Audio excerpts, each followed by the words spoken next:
is up, everybody? Episode 2 of the Forbidden Podcast on YouTube, a part of the Hardcore Sports Network and a part of Furious Nation. It is your boys in the house, the best duo on Saturday once a month for the Forbidden Podcast, outside of myself and Mitch for the SmackDown Watch Party every Friday night with SmackDown on Hardcore Sports and YouTube and Furious Nation. This is episode 2 of the Forbidden Podcast here on YouTube. I'm Nick Fiore. Here with me, my buddy Adam Carr. What's up? Hi, brother. We got some a lot to talk about today. We got we're next week is WrestleMania 41, night 1 and night 2 in Las Vegas, Nevada, Allegiant Stadium. We're going to talk about that. We're going to give our preview and predictions for WrestleMania 41, night 1 and night 2 as well. What we think might happen, who we think would win, and coming out of night 1 and night 2 for WrestleMania. And also, we're actually going to start very shortly with the appetizer of this episode. We're going to give our preview and predictions for NXT Stand and Deliver, taking place at the T-Mobile Arena in Las Vegas, Nevada. It's just going to be early in the afternoon on Saturday, April 19th, early in the day before WrestleMania 41, night 1. So that is coming up very shortly to start the show off. But before we start the show off, hit the like on the video and subscribe to Furious Nation. That'll be greatly appreciated to help the YouTube algorithm, and hit the bell for all notifications. Also, go subscribe to the Hardcore Sports Network. Be greatly appreciated as well. Also, follow me on X, FioreNick579. You can follow Adam Carl on X as well, Instagram, Facebook, TikTok. Go follow me on those. It would also be greatly appreciated. And I know it's snowing out where I am. It's month of April. We got snow. It's crazy. You think it'd be spring, no snow. But that's a conversation for another time. But we're going to get the party started here. We're going to start off with NXT Stand and Deliver. We got 5 matches announced for Stand and Deliver, and all 5 of them are title matches. I thought, and Adam and I were actually talking about this earlier this week, watched NXT, both of us did on Tuesday. It was an all right show. But I'll be honest, I thought we'd get a 6th match. And the more I thought about it, I don't think we need a 6th match. So I think this is probably fine the way it is as far as Stand and Deliver is concerned. But Adam, I want to get your thoughts. Do you think we get one more match on the show, or do you think this is the complete card? I don't think they need another match. I think it's perfect. That's the way it is. And they're going to start the show so early. Yeah. And they're saying, I think they're going to start in the morning or something? I think they're saying it's like the afternoon, like 1 o'clock, 12:30 most likely for like the pre-show. At 1 p.m. And then start at 1.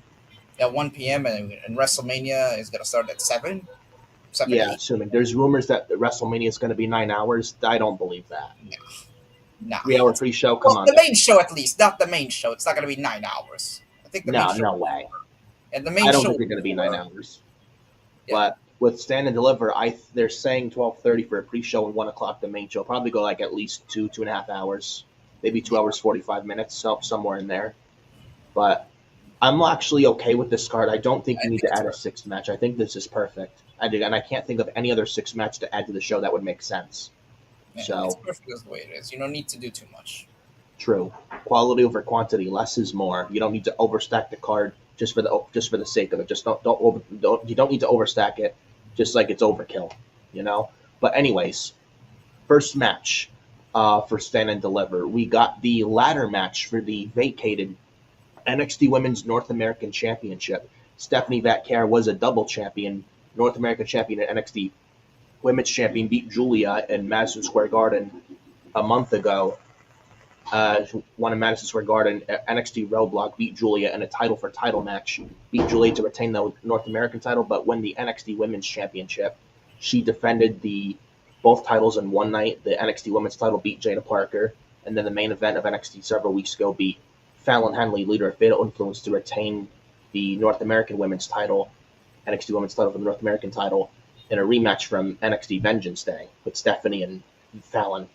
But then it was the week after that happened that Stephanie Vatcare announced with Ava that she'd be vacating the NXT Women's North American title. Now we're gonna get a brand new NXT Women's North American champion contesting the 6-woman ladder match at Stand Deliver. We got Zarya, who beat Lash Legend to qualify, Kalani Jordan, who beat Roxanne Perez to qualify, Sol Ruka, who beat Jasmine Nix of Fatal Influence to qualify, then Izzy Dame beat Ren Sinclair from the No Quarter Catch Crew and a botched finish to qualify. And we got 2 more spots remaining. I think I'm gonna make a prediction here. I think the final 2 slots go to Lola Vice, since they're gonna be in Vegas, and UFC is known with Las Vegas, and Lola Vice came from the UFC. And then also Fallon Henley, I feel, is going to be in this match as well. Adam, I want to get your thoughts. I'm thinking the same way. I mean, Fallon Henley has wanted a rematch for the North American title after losing the belt. Yeah, I mean, she lost a rematch, but I mean, Fallon Henley got a rematch and lost, but I could see her somehow getting this match qualified. Yeah, I mean, she still wants the championship back. Yeah, they could still do that. And Lola Vice has been getting a push on NXT, and she has improved a lot. Oh yeah. I mean, I've been liking her work over the last year, I will say. Yeah, I can't. I mean, it just makes so much sense, and I can't see any other. She's from Vegas as well, yeah. I mean, she came in with she came from the UFC, and she's yeah, and she transitioned. UFC is based on they are famous for being in Vegas. Yeah, so it's perfect for her to be in this match. Yeah, so yeah, why would you not want to have her in this match? So I'm thinking Lola Vice, Fallon Henley, Kalani Jordan, Sol Ruka, Zarya, and Izzy Dame. Who do I think wins? I don't think it's going to be Izzy Dame. She's not she needs work in the ring. She's very green, needs work to do. Kalani Jordan, I don't think so. I would say maybe wins another North American title reign after Stand and Deliver. Maybe turn heel after Stand and Deliver, but I can't see Kalani Jordan. I don't see Zarya. I don't see Fallon Henley. And then that leaves either Lola Vice or Sol Ruka.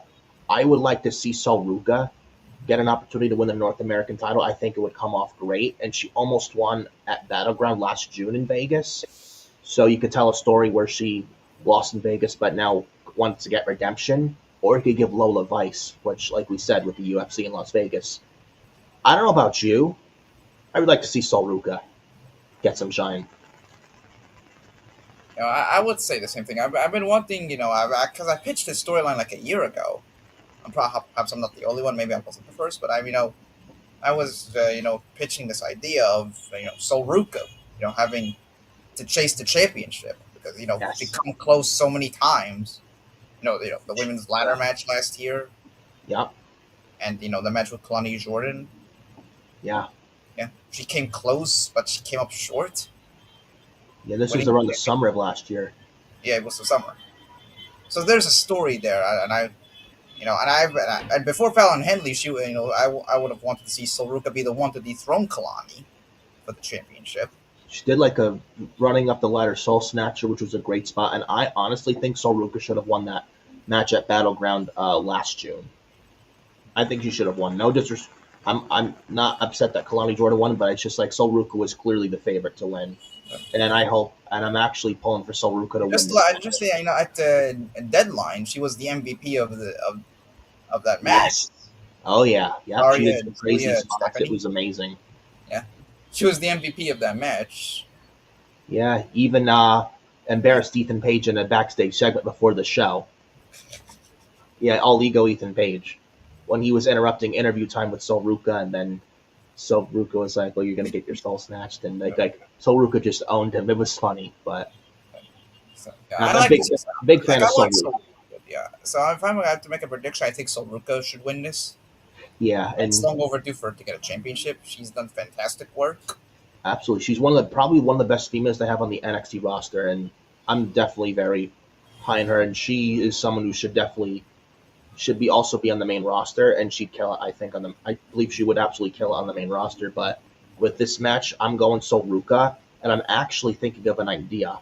After Stand and Deliver WrestleMania weekend, I'm having Sol Ruka win this match, and Zarya eventually turns on Sol Ruka because they've been a pairing lately. They've been doing well as a team as of late on NXT television. They've got some nice shine. But I think Sol Ruka wins this match, and we get Zarya eventually turning heel and turning on Sol Ruka.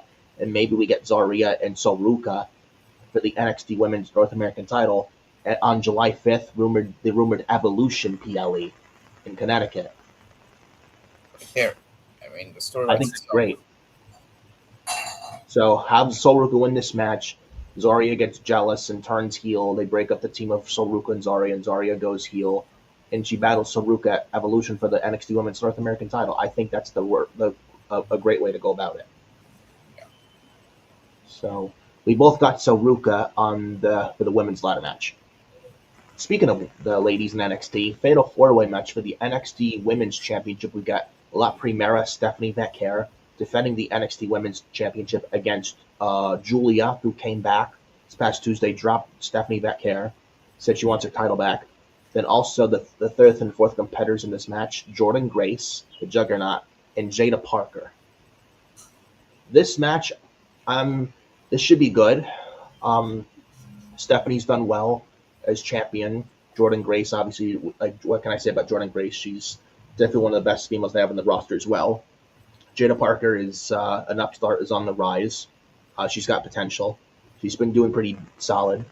And then Julia, a former women's champion in NXT. It looks like she's recovered from whatever injury she had. And we have this fatal four-way. And Stephanie, after Julia dropped her on Tuesday, Stephanie said, I want all three of them at Stand and Deliver, so hence how we got this match. Who do I think wins this? I think Stephanie Vaquer. She just won it a month ago. I would say Stephanie Vaquer retains.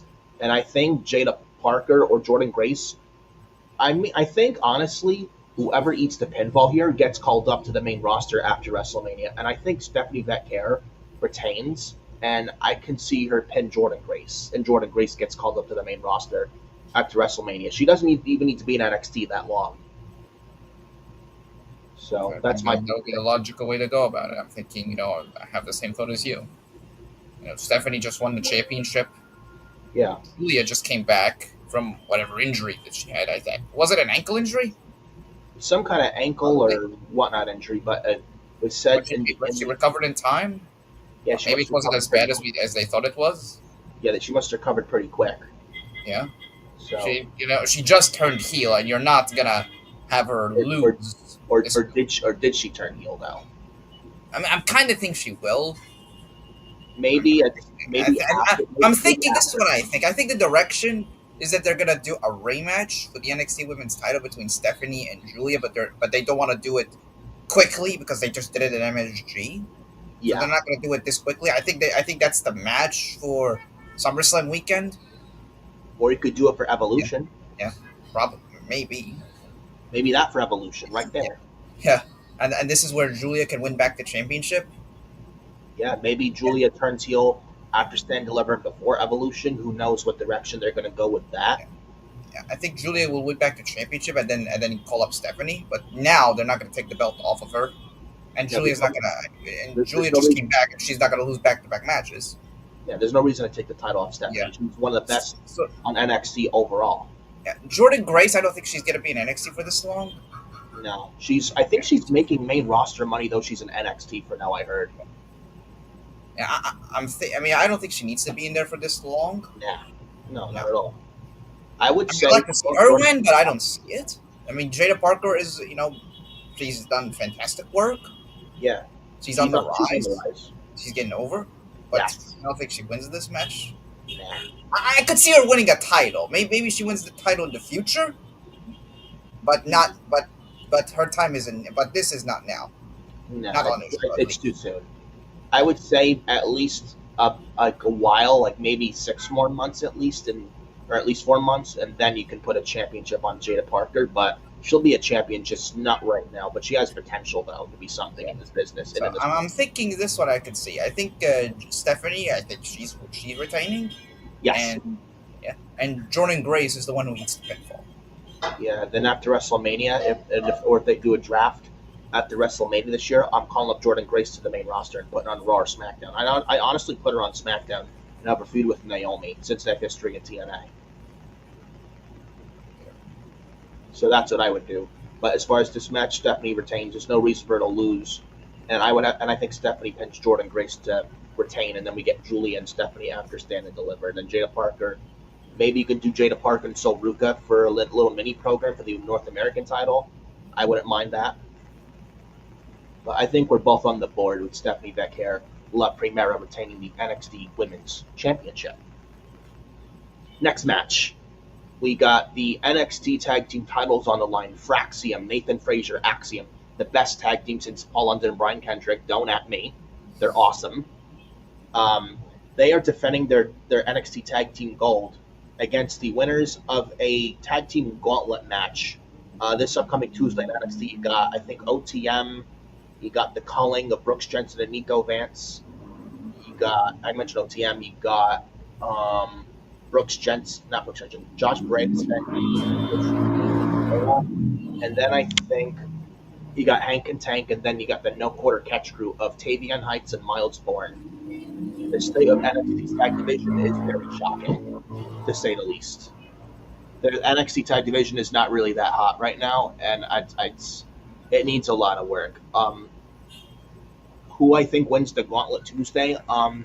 I would just give it to No Quarter Catch crew, to be honest. They're the better team out of all the 5 teams in the Gauntlet Tuesday, but I have a feeling they're going to give it to Hank and Tank. I hope not, but I hope No Quarter Catch crew wins the Gauntlet and we get them versus Fraxium at Stand and Deliver. And I think this is where Fraxium should drop the titles. Yeah, so I think they had the titles for long enough. Fraxium, Yeah. they pretty much, I mean, factually speaking, the best tag team in the world. Absolutely. Yeah. They wrestled the Hardys on NXT, the Hardys from TNA, the TNA World Tag Team Champions. They wrestled Inamura and Josh Briggs in a very good banger match at Vengeance Day in February. They've fought Chase U. They've been champions for several months. Yeah. They're the best tag team to go in today. And I think they should be on the main roster right now. They can basically get an excellent match out of a pencil. Yeah, Nathan Frazier had a good match a few weeks ago on SmackDown in Chicago with the debuting Rey Fenix. Yeah. And then Axiom just challenged Gunther for the World Championship in Spain. A month ago during the European tour on SmackDown, that was when they were in Madrid, Spain, where Barcelona. Axiom's from. Yeah, Barcelona, Spain. Yeah, Barcelona, Spain, yes. Yeah. Thank you. But, for Axiom should have been a main roster months ago. Their time is now to be called up to the main roster. I think after they drop the belts, they will be called up. Yeah. I think what we're gonna see, basically with this garden and after WrestleMania, we're gonna see several NXT call-ups to Raw and SmackDown. Yeah, or if they do a draft after WrestleMania. Yeah, and during the draft. Yeah, or if they do a draft this year after WrestleMania, I could see Fraxium in the draft. I'd put them on SmackDown. I think they're perfect fit for that show. Just being next to them, it's all help. I think to win the Gauntlet, I'm thinking No Quarter Catch crew too. Yeah. They're the most logical choice too. Though I have a feeling Hank and Tank are going to win, which I don't want. I'm not very high on the Hank and Tank tag team, to be honest. So either Fraxium loses the titles to the No Quarter Catch crew, but if it's Hank and Tank, I think Fraxium retains. Fuck it. I mean, call them up to the draft to the main roster as them as champions and have them just vacate the titles. Honestly, whoever wins that Gauntlet is pretty much got to dethrone Fraxium. Whether it's Hank and Tank, No Quarter Catch crew. I think this is where Nathan and Axiom lose the belts. Yeah, but then again, they're the best tag team. I don't think they should lose, honestly. So honestly, if my mindset is that it's best to leave at the top. It's best while you got something in the tank, got something in that title reign, than just dragging it. I mean, it's not that they're dragging it with Axiom and Nathan Frazier. They're not dragging out anything with them. Right. It's just. I think it's the right time. It's more about the right time. Yeah, I mean, No Quarter Catch crew isn't bad, so. I mean, they're the only legit team which win the Gauntlet Tuesday. I just put the belts on them and call it Fraxium. So I'm going Fraxium versus the No Quarter Catch crew, Miles Bourne and Tavion Heights, and I'm giving Bourne and Heights the tag titles in Vegas. I think that would go over pretty well, and they're actually not a bad team at all with Charlie Dempsey and Ren Sinclair. They're actually not. They're a very solid group. I'll be honest. So I think we both got no quarter cat screw on the board for the NXT Tag Title match. We get the fourth match. Before we get started, David put in the chat says, "Hey Nick," and he says, "Hey Mitch," and Mitch says hi as well, and all that good stuff. Fourth match, NXT Men's North American Championship on the line. We got Ricky Saints, the former Ricky Starks from AEW. He is going to defend the North American title against the winner of a Fatal 4-Way match this Tuesday of Wesley, Eddie Thorpe, Lexis King, and All Ego Ethan Page. I think Ethan Page wins the Fatal 4-Way, becomes the number one contender for Ricky Saints' North American Championship at Stand and Deliver. And I think we get Ricky Saints beating Ethan Page, since Ricky Saints just won the North American title with not even very short time in NXT, not even a month in NXT. He's already the North American champion and beat Shawn Spears for it a few weeks ago on NXT. And I think we get Ethan Page, since he attacked Ricky Saints with the Twist of Fate after he beat Shawn Spears for the championship. And I think Ethan Page wins the Fatal 4-Way. I don't see him losing the Fatal 4-Way. I think we get Ethan it's the Page, obvious direction. It's the obvious direction. Yeah, it's predictable, that Fatal 4-Way. If it's not bad, obviously, predictable doesn't mean that it's awful.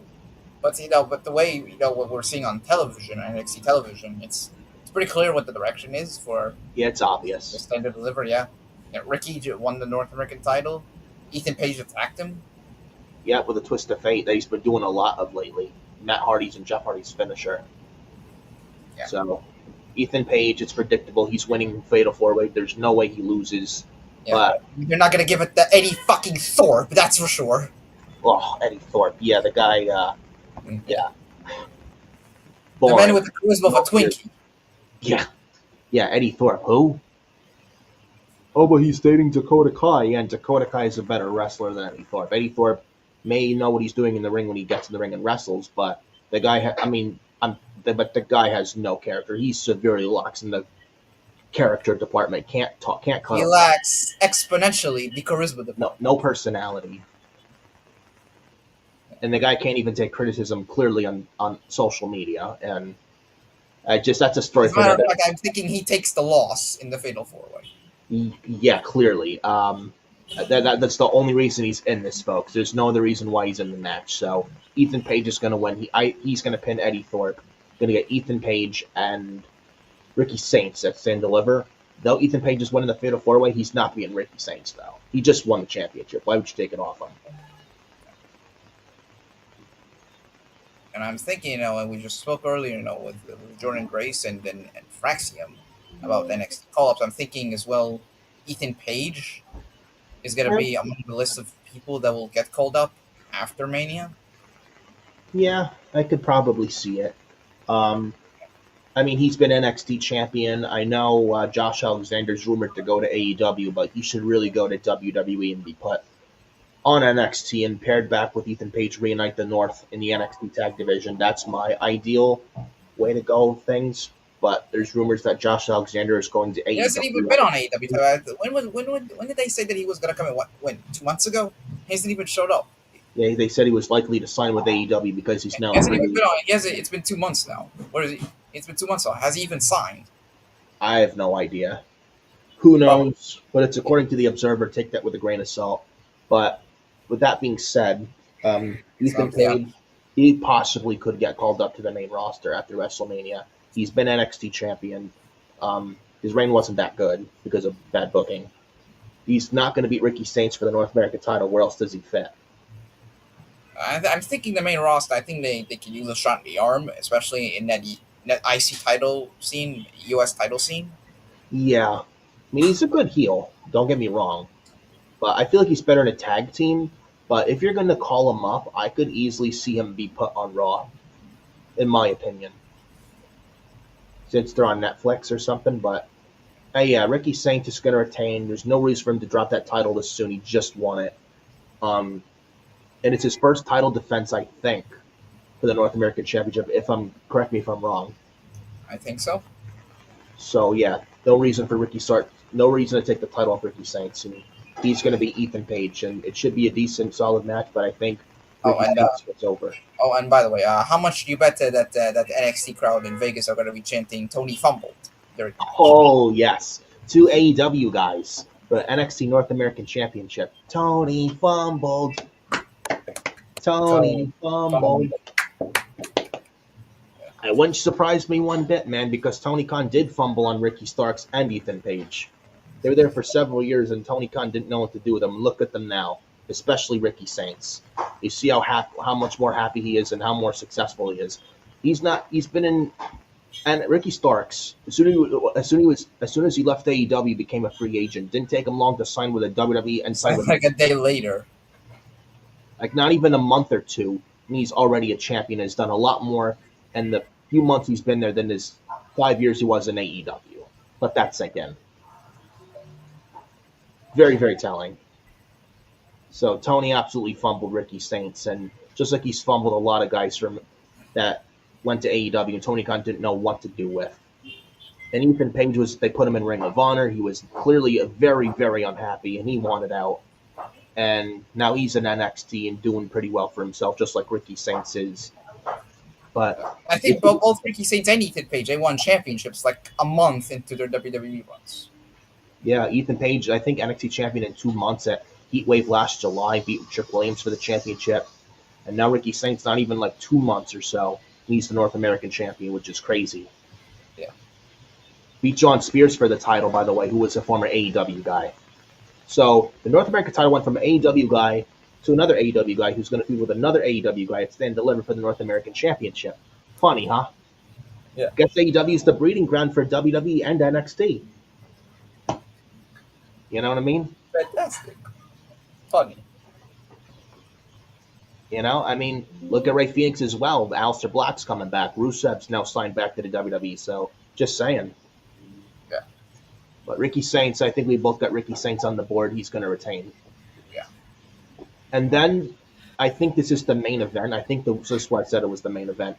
Yeah. Triple This is threat for the NXT Championship for Stand and Deliver, main event. NXT title on the line.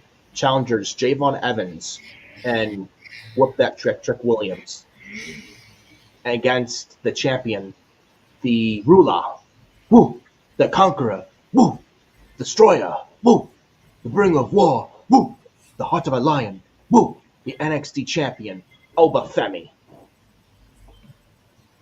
The first time in NXT history, a history-making match for the first time in NXT history that a main event for the NXT Championship, a three-way main event, if I'm correct here, features African American talent. Yes, yep. And 3 very talented ones at that, man. Swerve is somewhere punching air. Apparently, after AEW Dynasty last Sunday, Swerve said, fuck Booker T. And Booker T is going to be on commentary for this main event. Dude, imagine Vegas at Stand Deliver chants about Swerve and Swerve, we coming for you. That will be Oh, great. man. Tony Khan and AEW are not going to catch a break on Saturday, I could see. On Don't April disrespect 9th. the legend next time, Swerve. Just saying. Oh, fuck Booker T. Swerve, I think you're talking about the wrong Booker. I think you mean Booker Tony Khan. Booker T? No. No, Booker T's not Tony Khan. Booker T may be a WWE show, but I mean, to disrespect Booker T like that when he laid the groundwork for African American wrestlers to break through the glass ceiling in pro wrestling, man, just very disrespectful to a legend like Booker T. And Swerve should be a lot more humble with what he said. Clearly, Swerve's got a big ego. And apparently, WWE, according to Swerve, is racist. Yo, Man, Ricky State, man, for a WWE is racist racist. company, they Triple H have Triple H Ricky hates State. people of color. Man, for a company that is racist, Ricky Saints is a champion, and he's African American. And the main event of Stand and Deliver features 3 African American guys. And then the NXT Women's Fatal 4-Way features an African American female wrestler in Jada Parker, and then yeah. So yeah. Oh, but hey, the WWE hates people of color. They're a racist company. Sure thing there. Well, Adam just laid the groundwork just there, and you want to come and say the WWE's racist. Yeah. And that's just NXT alone. Imagine when we talk about the main roster. Yeah. Oh yeah. But this triple threat match for the NXT title, this should be a good one.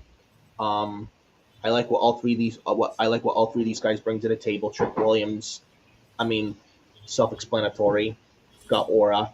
Javon Evans, young, he's on the rise. 20 years old. He's impressive. Got potential. He's got work to do. He's got a entire career ahead of him, but he's going to be something big in this business. And then Obafemi, very self-explanatory. Don't need to explain much. He's not done this wrestling thing for that long, and he's come such a long way. And you look where he's at now. And this guy's absolutely going to be a world champion within the next few years on W's main roster. Mark my words. The guy's just got it. The guy check marks everything you look for in a star, and he is a star. And as soon as he comes to the main roster, he's going to make a very, very quick, big impact. I'm telling you right now. But as far as this triple threat's concerned, I think I could see them taking the belt off Obafemi. I think Trick Williams wins the belt back with Oba not eating the pin. Plus, they have this thing as of late with this new faction NXT called Dark State. Yeah. I'm not very high on them. I feel like they're missing something like a true leader to guide them. I could see Trick Williams turning heel and being revealed as the leader of this Dark State faction NXT, and he wins back the NXT title, and he pins Javon Evans to win back the championship, and Oba doesn't have to be involved in the decision to lose. And just like you mentioned, Fraxium, you mentioned Jordan Grace, and you mentioned Ethan Page, potentially called up to the main roster after WrestleMania and maybe a draft after Mania this year. The same thing I can see with Obafemi. Same exact thing I see with Obafemi. He's been North American champion. He's NXT champion. There's nothing left for him to do. And he's this red hot right now. I would strike while the iron is hot with Obafemi, call him up to the main roster after WrestleMania. And he feels main roster ready, to be brutally honest with all you guys. So I'd be shocked if Oba retains, but I think there's a very good chance Oba loses the title here, but he doesn't have to be pinned or made to submit to lose the championship. He doesn't take the pin in this match. I think Javon Evans is going to eat the pin. Trick Williams is going to win. Oba's going to get called up after WrestleMania on Monday or Friday. And then going into the summer, I can see Trick and Javon feud over the NXT title, have Javon Evans chase, and he eventually takes the NXT title off of Trick Williams and maybe call up Trick Williams to the main roster during at least the summer this year. Thoughts?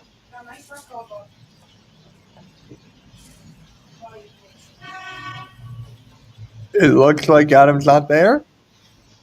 I have no idea what. I hate being this small. Hold on, let me fix this. I hate being this. Oh, there you are. There we go. What the hell? Oh, yeah, I'm back. Yeah. All right. Never mind that, guys. I don't know what happened to Adam Carlson with the camera, but yeah. But yeah, I think, as I was saying, Adam Carl, I think Obafemi loses the championship. Trick's winning the belt back. He's going to turn heel, be the leader of the Dark State faction NXT. Javon Evans, Trick Williams feud over the championship, coming out of Stand Deliver going into the summer. And Javon Evans becomes the new NXT champion, takes the belt off Trick Williams, and Trick gets called up to the main roster by at least the summer this year. I'm going to go a different direction with this. I'm thinking Javon Evans is the one that wins the championship, and he's the one that leads this new Dark State faction. Oh. You don't think they keep him face? I'm thinking, yeah, I mean, for these past couple of weeks, Trick Williams has been, doubting Javon Evans. The roster has been doubting Javon Evans. Huh. Yeah. Because I know Trick Williams sees a heel turn several weeks ago, but maybe they swerve us. Yeah. If anything, I probably think Javon Evans is the one that may need this. Yeah. I mean, he's young. He has a whole career ahead of him if he goes in the right directions. Very true. Yeah. And this Dark States faction, they are kind of missing a leader. I mean, I've been liking their presentation. I've been liking what they've been doing so far. They've made it look strong, but they're kind of missing a leader. They are. I'm not feeling Dark State right now. I'm thinking I think what happened to Stand Deliver is what this faction needs to truly, go full swing. Yeah. And get them, in the direction that they need. I'm thinking Javon Evans is the one that leads them. Yeah, I mean, I And thought it would maybe we be get a Trick Javon Williams. Evans, Trick Williams feud out of it. Yeah, I Yeah. do think that's gonna be either way. Whoever's the heel, they're gonna feud for the championship over the title after Stand Deliver while Alba gets called up, and And then if you Trick saw will take. NXT previously, I think Javon Evans was the one laid out. Yes, Yeah, he was and they laid out by the faction. Dark State won their debut match Tuesday, if I'm not mistaken, and I think Javon ate the pin. Yeah. Javon Evans was the one that ate the pinfall in the match. So, I mean, they could go Javon Evans turning heel and join the faction, be the leader of the new faction, the Dark State. But I thought it'd be Trick Williams, but they could go Javon Evans. I could see that as I'm well. thinking they go Javon. I'm thinking they go with Javon. Yeah. And Yeah. Obafemi, I think, does not. He doesn't take the pinfall. Yeah, that way that protects Obafemi. Yeah. And I think you probably want to protect him because he's probably going to get ready for the main roster. And honestly, Obafemi feels main roster ready. Yeah. Call him up. Already done everything on NXT. Call him up to Raw or SmackDown. Give it the rocket launch. Give him the rocket launch pack. Push it on Raw or SmackDown. You know, if Raw has Braun Breaker, you got another Braun Breaker there. Put him on SmackDown. Imagine Obafemi versus Sheikah Fatu for the U.S. Championship. Yes. Hell yeah, take my money. Obafemi versus a returning Bronson Reed. Obafemi versus Jeff Cobb. Obafemi versus Braun Strowman. Obafemi versus, you could even say Braun Breaker if he goes to Raw. Oba versus Rey Fenix. Oba versus Penta. Oba versus a returning Aleister Black. Oba versus Rusev. Oba versus Kevin Owens, Cody Rhodes, Randy Orton. The list that there's the possibilities are endless with Oba on Raw or SmackDown on the main roster. So I think he gets called up after WrestleMania to the main roster. And honestly, with how red hot Obafemi is, you want to keep that momentum and have like strike while the iron is hot with Obafemi called up to the main roster now after Mania. I think that's the way to go about it. I don't think you should wait any longer to call him up. So I'm predicting Javon Evans to win this, and I think Dark State gets involved in this match. Yeah, either way they're getting involved. There's no way they don't. Yeah, to Obafemi, they take him out. He's out the picture. Yes. And this is where we're going to see, whether Javon or Trick turn on the other. I think whoever turns heel between them is the one that wins the championship. Yes, and whoever's the heel is the champion coming out. Whoever's the face in this feud wins the championship at the end. Yeah. In chase mode. And then when that babyface wins the title, the heel gets called up by the end of the summer to the main roster as well. So Adam Carl's got Javon Evans, I got Trick Williams, but those are our predictions for NXT Stand and Deliver in Las Vegas, guys. So that is going to be early in the afternoon before WrestleMania 41, night number 1. So that is that for NXT Stand and Deliver preview predictions, and then we move on to what you've all been waiting for.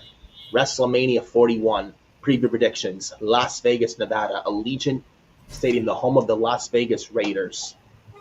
Got Allegiant Stadium, we got WrestleMania 41, Night 1 and Night 2. Night 1, April the 19th. Night 1, Night 2 on Easter Sunday, April 20th, or 420 RVD Day, Rob Van Dam Day. Maybe we see RVD on April 20th, who knows? Yeah, we can see him in there. RVD's smoking the joint with Paul Heyman. He's smoking the weed there in the casino. Yeah. I don't know. Perfect. Yeah. But I want to say this before we begin. The Mania build, I don't think has been that good. It just very underwhelming. Compared to last year, it was like towards the end it picked up, but I mean it was a little though I will say last year's build is better than this year's build. Not feeling it right now for the build to Mania this year, for this year's WrestleMania, and the fact that it's pushed back towards third week of April, end of April, doesn't really help because WrestleMania is usually late March, early April. I know this was a Nick Khan move to move it towards the end of April, but I think after this year, I think after Mania this year, they should not do towards end of April for WrestleMania ever again. Yeah, it's probably a one-time experiment. Yeah, because a lot of people are not feeling it, and I can see where they're coming from, and I can't really blame them, and I don't blame them. The Mania build this year has been very underwhelming, outside of at least a few matches. I don't know how you feel. Yeah, I mean, aside from a few matches, I mean, the card itself, looks good. I'm thinking, the show will be excellent with the with Yeah, the, it's ma- not, with the I don't amount think of, it's going to be a bad show, but yeah, the build could have been so much better. yeah. They could do a lot better with the build up. Yeah, I mean, That's not it's to say not. there hasn't been any It's good not. build ups. It's Not to say, it's not not to say- terrible, but it's just very like underwhelming. Just there's no like a for whole for a lot. WrestleMania, when you build towards your biggest event of the year, you should put in your best efforts, Yeah, I mean, I don't know and about like people saying they got the Rumble winners wrong. They got John Cena was Hollywood schedule, The Rock was Hollywood schedule. I mean, something. I think honestly, something went wrong. I don't think it's Triple H. I think something plans got all screwed up with what they originally wanted to do. Because I think there were matches on the card that were originally supposed to be. Some of these matches I don't think was the original plan. We'll talk about some of them with that. But I just feel this year's build is just I very mean, let's say with this WrestleMania season, it's been very rocky, yeah. pun intended. It's been rocky. Several. I'm sure probably several plans were dropped. Yeah. I mean, I'm sure Mania this year will wipe all that away and we'll get like a banger WrestleMania and they'll make us all forget about the underwhelming build and I'm sure they'll just knock it out of the park for WrestleMania. I'm very sure. But again, the build could have been so much better this year in my honest, humble opinion. I mean, look at Mania 31 build to that show 10 years ago. The build wasn't all that exciting or good. They It had was Roman Reigns and Brock Lesnar in a tug of war. Yeah, and then look at the Mania we got 10 years ago, WrestleMania 31, and that was a great show. That could be the same case this year. Yeah, 10 years apart. 10 years later. Yeah, not that the build to Mania has been terrible. It's just been very underexciting, if you know what I'm saying. And not that, and I think it's going to be a bad show. No, I think it should. I think it'll be a good It's show. impossible. Nah, Impossible. it's just not AEW and Tony Khan where they don't listen and drop the ball constantly.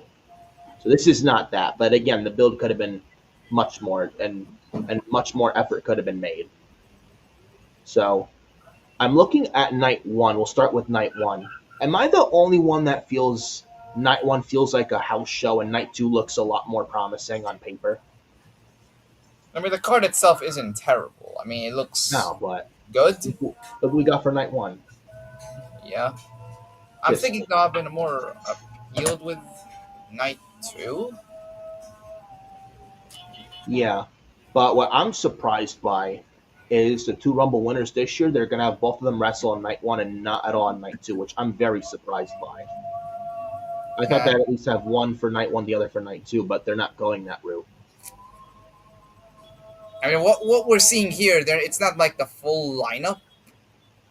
I mean, we Right. still have 1 week. Maybe they add another match, but this is not so far like the match placement. Well, -1.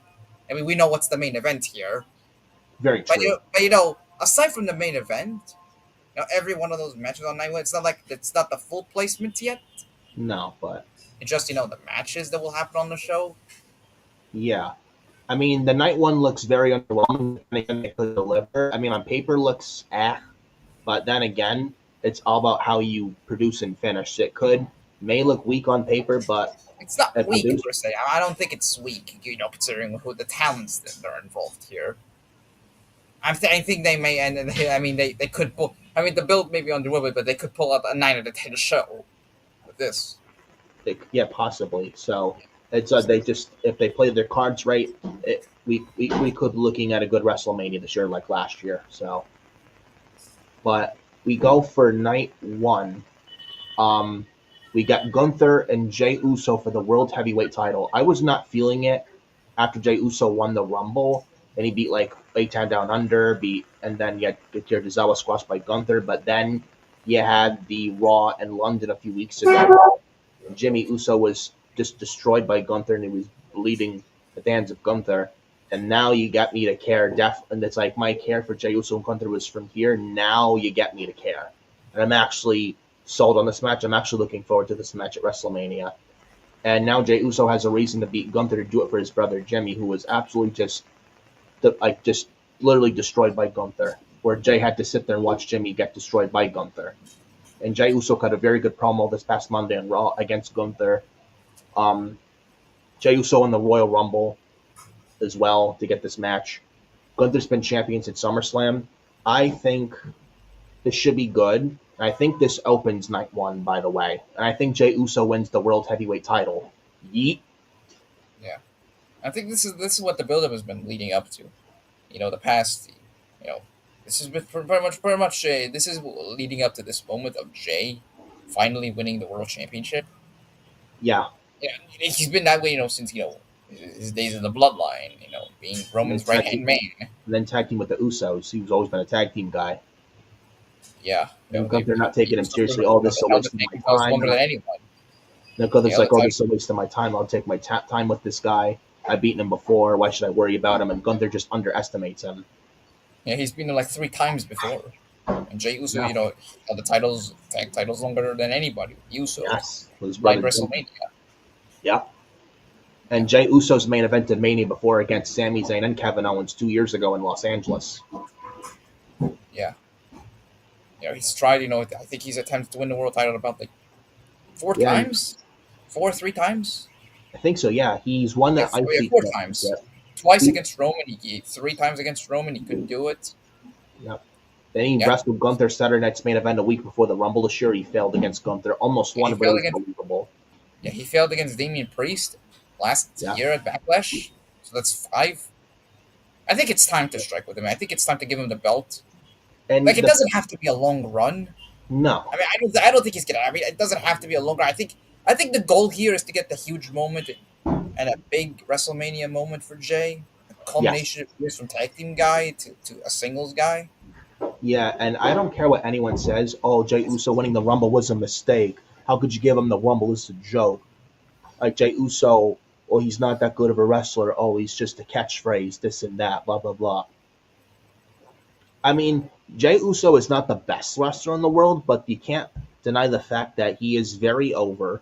He sells a lot of merch, and a lot of people love him. They want to see him. Everyone does the Yeet in unison. He has that connection with the fans, and he's red hot, and you can't deny those facts. And you have to strike while the iron is hot. I would say give Jey Uso the give Jey Uso the title. Doesn't even have to, like you said, doesn't have to be a multi-month reign. I would say he holds it from WrestleMania to SummerSlam. And he dropped it to whomever at SummerSlam. And Gunther's been champion for, 90% of his career in the main roster. I think it's time Gunther takes a break from the title scene for now. Yeah. I mean, it's not that he will never have another world title. I think he will eventually. But I think he's been champion for almost his entire run in that company. I think he needs a break from any title scene. Give him some fresh non-title feuds. Yes, absolutely. Yeah, Gunther and Jey Uso's not going to be a good match. Look at Jimmy and Jey from last year. I was there last year for Jimmy versus Jey in Philly. That was not good. I don't think this is going to be near as bad as Jimmy and Jey from last year. Gunther. This is impossible. It's impossible to have a bad match with him. In fact, I think Jey and Gunther are going to do whatever they possibly humanly can, to make the blow last year's Jimmy versus Jey match out of the water. I think these two are going to go, pull something out of their ass, and I think they're going to really give you a really, really good match. And I could see that. I think both are going to shut a lot of people up, both Gunther and Jey. And Jey's going to win the world title. Everyone's going to go crazy. It's going to be a great WrestleMania moment for Jey Uso. And, I mean, those are my thoughts on that. I mean, there's no way this can be a bad match, right? Yeah. There's no way. And Gunther, I don't think Gunther's ever had a bad match. It's impossible for him to have a bad match.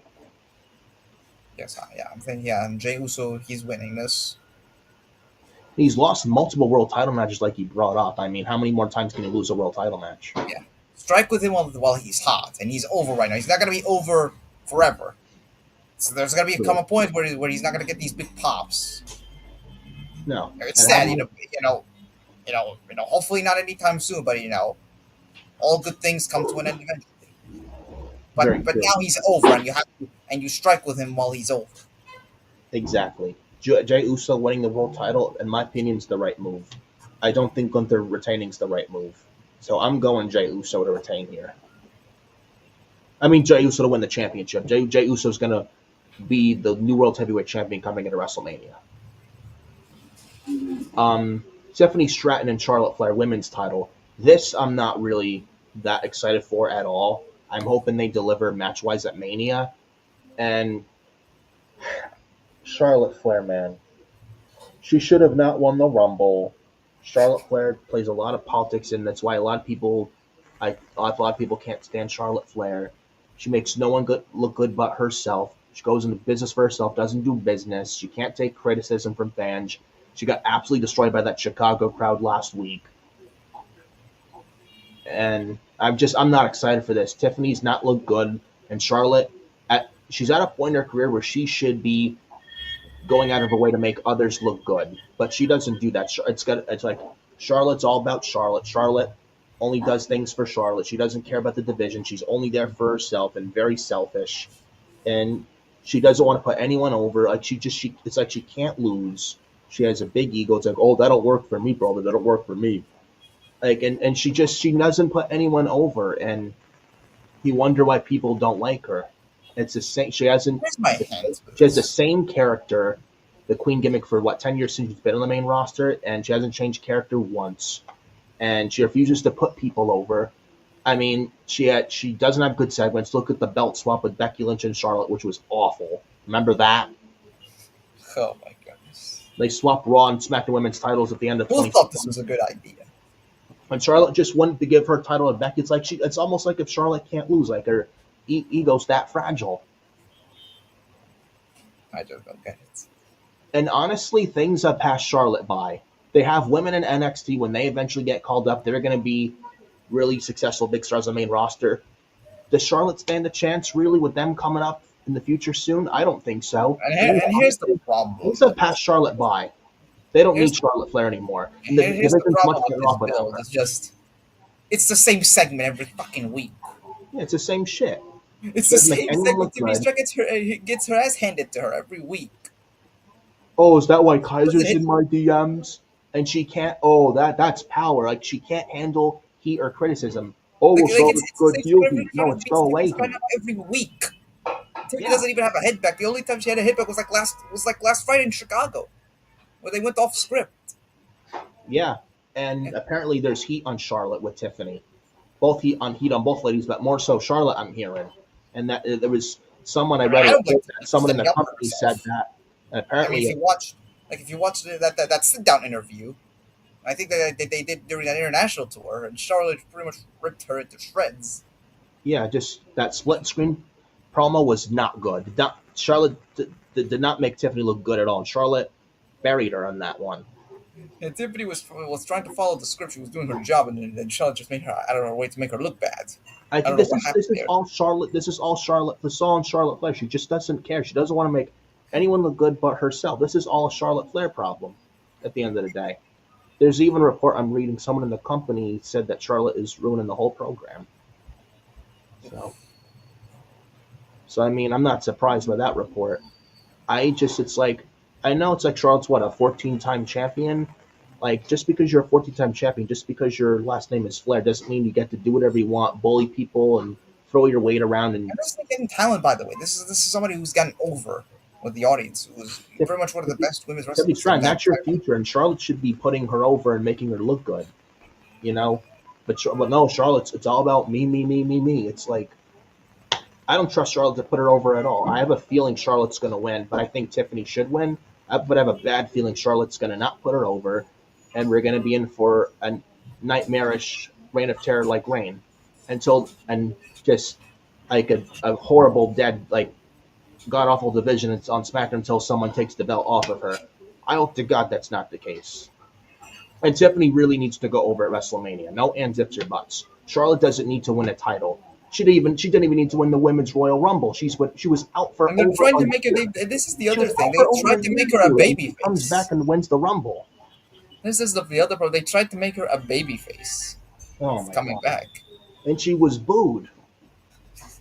Oh, knee injury. She was out for 13 months. All I'm gonna say is I feel bad for what she had to go through. Obviously, I feel sorry for what she had to go through. The divorce and 13 months out of action. Yeah.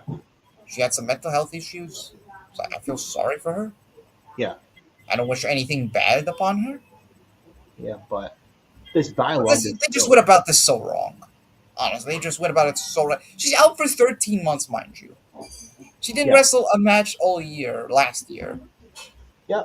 Then she comes back. There's nothing. There's no adversity. No, fighting from behind. No, not at all. And she Like comes nothing. back and She hands just comes handed out. the She wins the Rumble. Rumble right away, right there.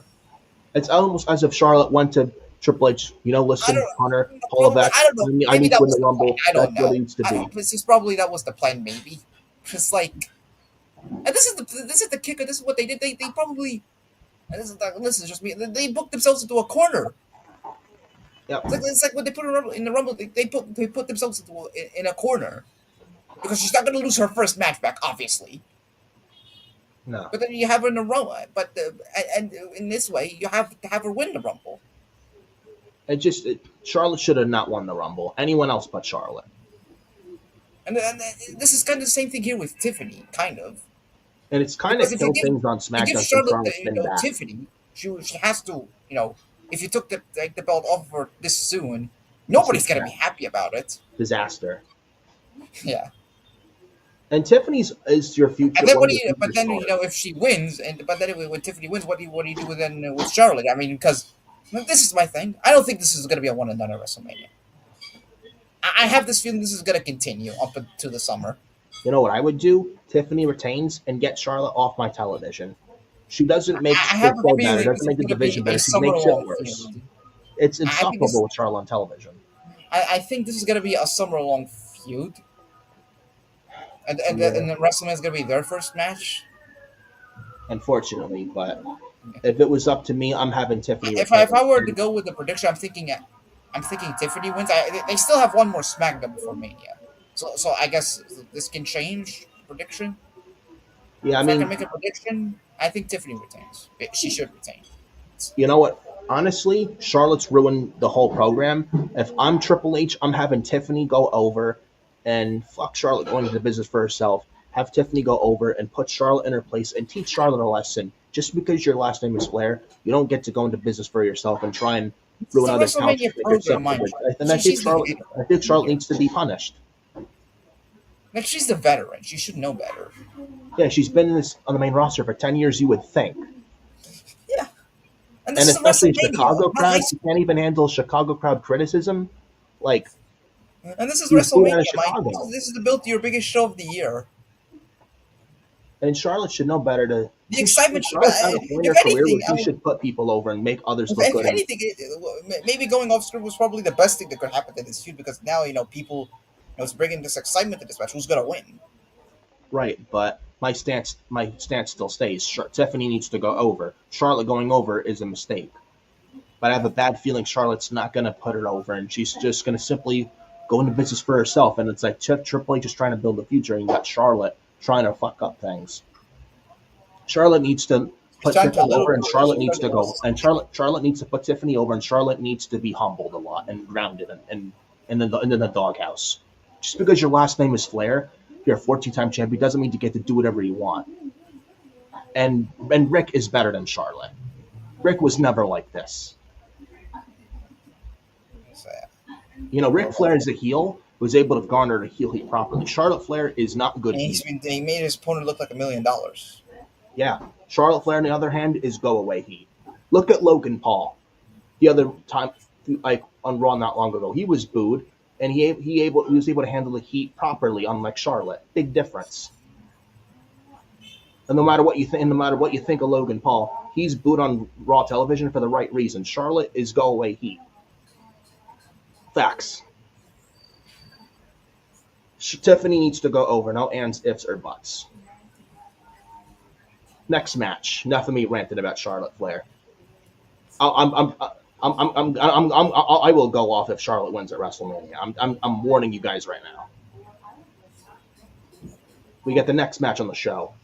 World Tag Team title match. The New Day versus the War Raiders, the champions of the match. They fought Monday on Raw, ended in a DQ. New Day attacked the War Raiders post-match. I don't know how you feel. I think the WWE Tag Team title match between the Street Profits night on the card instead of the War Raiders and the New Day. I don't know how you feel. That's just my opinion. I mean, if you watch SmackDown, it may still end up being on the card. It may I don't still end know. up. I have no Maybe idea. they've been teasing the Street Profits, DIY, I have no idea. It may not have. I have Mello, and Miz. Mellow. Oh, We're gonna get to this no haze later. with the fucking Miz. We're gonna get to this later. Oh, but the Miz is awesome. Anyone paired with the Miz, their careers go down. But listen, I like Miz. I like Mello. But why are they a team? This is the Like, best this is they've so ever come bad. nowadays. I'm sorry. This has to be a Road Dogg move. It has to be a Brian James move. This has to end, please. Yeah. But I thought we should have got that, the Profits and the Guns on night one WrestleMania 41 instead of the Raiders and the New Day. But the Warriors and the New Day are on this show, night one. I'm thinking we get a stipulation match. This is probably, they've been feuding for a while now. I'm thinking we get a Viking rules match. Maybe. Yeah. I wouldn't mind it. But I think the New Day I'm going wins. with the New Day here. I'm going Yeah. with the New Day to win this match. I think they need something for their heel run. Yeah, they turned heel on Big E, both of them, Kofi and Woods, last December. They got really good heat, but then week after that, their steam as heels started going down, and now they really need something. Yeah, I to think get they them back on need, I track. think they need something fresh to do. Yeah. Yeah. Maybe give them the World Tag Team titles. Maybe that helps. Or maybe they put this match on the show for a reason. Maybe Big E comes out and costs Woods and Kofi the titles. Maybe. I don't know. That's what I can think of at this point. I'm But- going with the New Day. I think they can do more with this win. Yeah, they need something.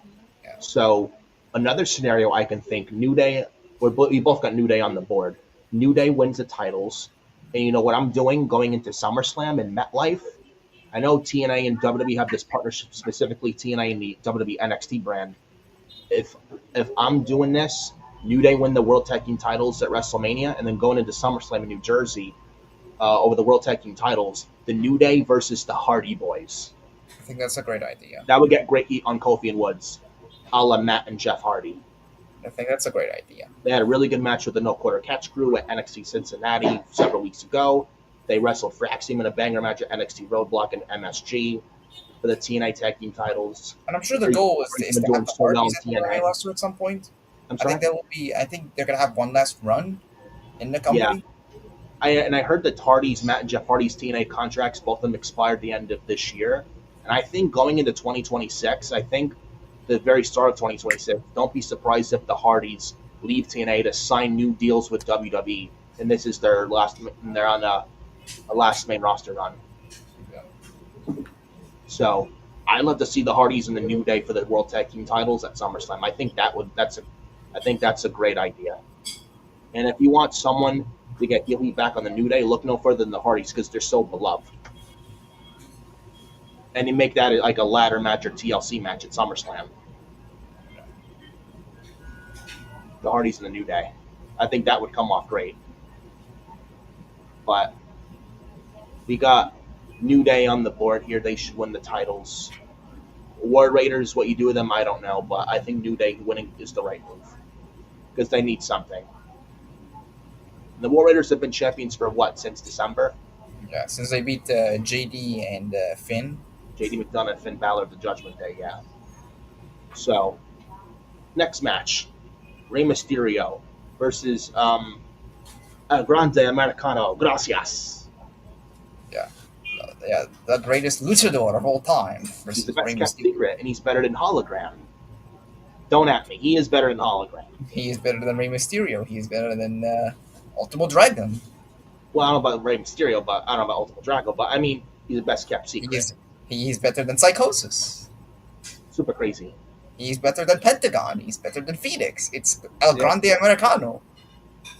Yeah, but no Chad Gable on the show, but El Grande Americano's on. But somewhere Chad Gable's smiling, I guess. But El Grande and Rey Mysterio, this is on the show.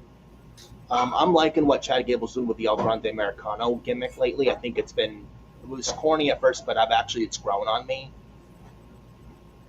But Yeah, I think this is sadly where El Grande Americano comes to an end at WrestleMania. Maybe they make this mask versus mask. Yeah, just remember, bro, it's El Grande Americano, not Yeah. Chad Gable. Gracias. Yeah, El Grande and Chad, they're not the same people. They're, they're not. They are not the same. They are two different. They're two distinct individuals. Well, Sami Zayn and El Generico, by the way, are the same people, folks. No, they are not. They are two distinct people. No, they're the same person, bro. No, they're not. They're from Ring of I Honor. have never seen Sami Zayn wrestle under a mask. That's never happened. He was El Generico in ROH before he became Sami Zayn. No. Unless I see Sami Zayn wrestle in a mask, he's not El Generico. Same thing with Chad Gable. Unless I see him under a mask, he is not El Grande Americano. Well, according to people on social media, that Sami Zayn and El Generico are the same exact guy. Don't listen to them. Oh boy. But El Grande Americano, Rey Mysterio.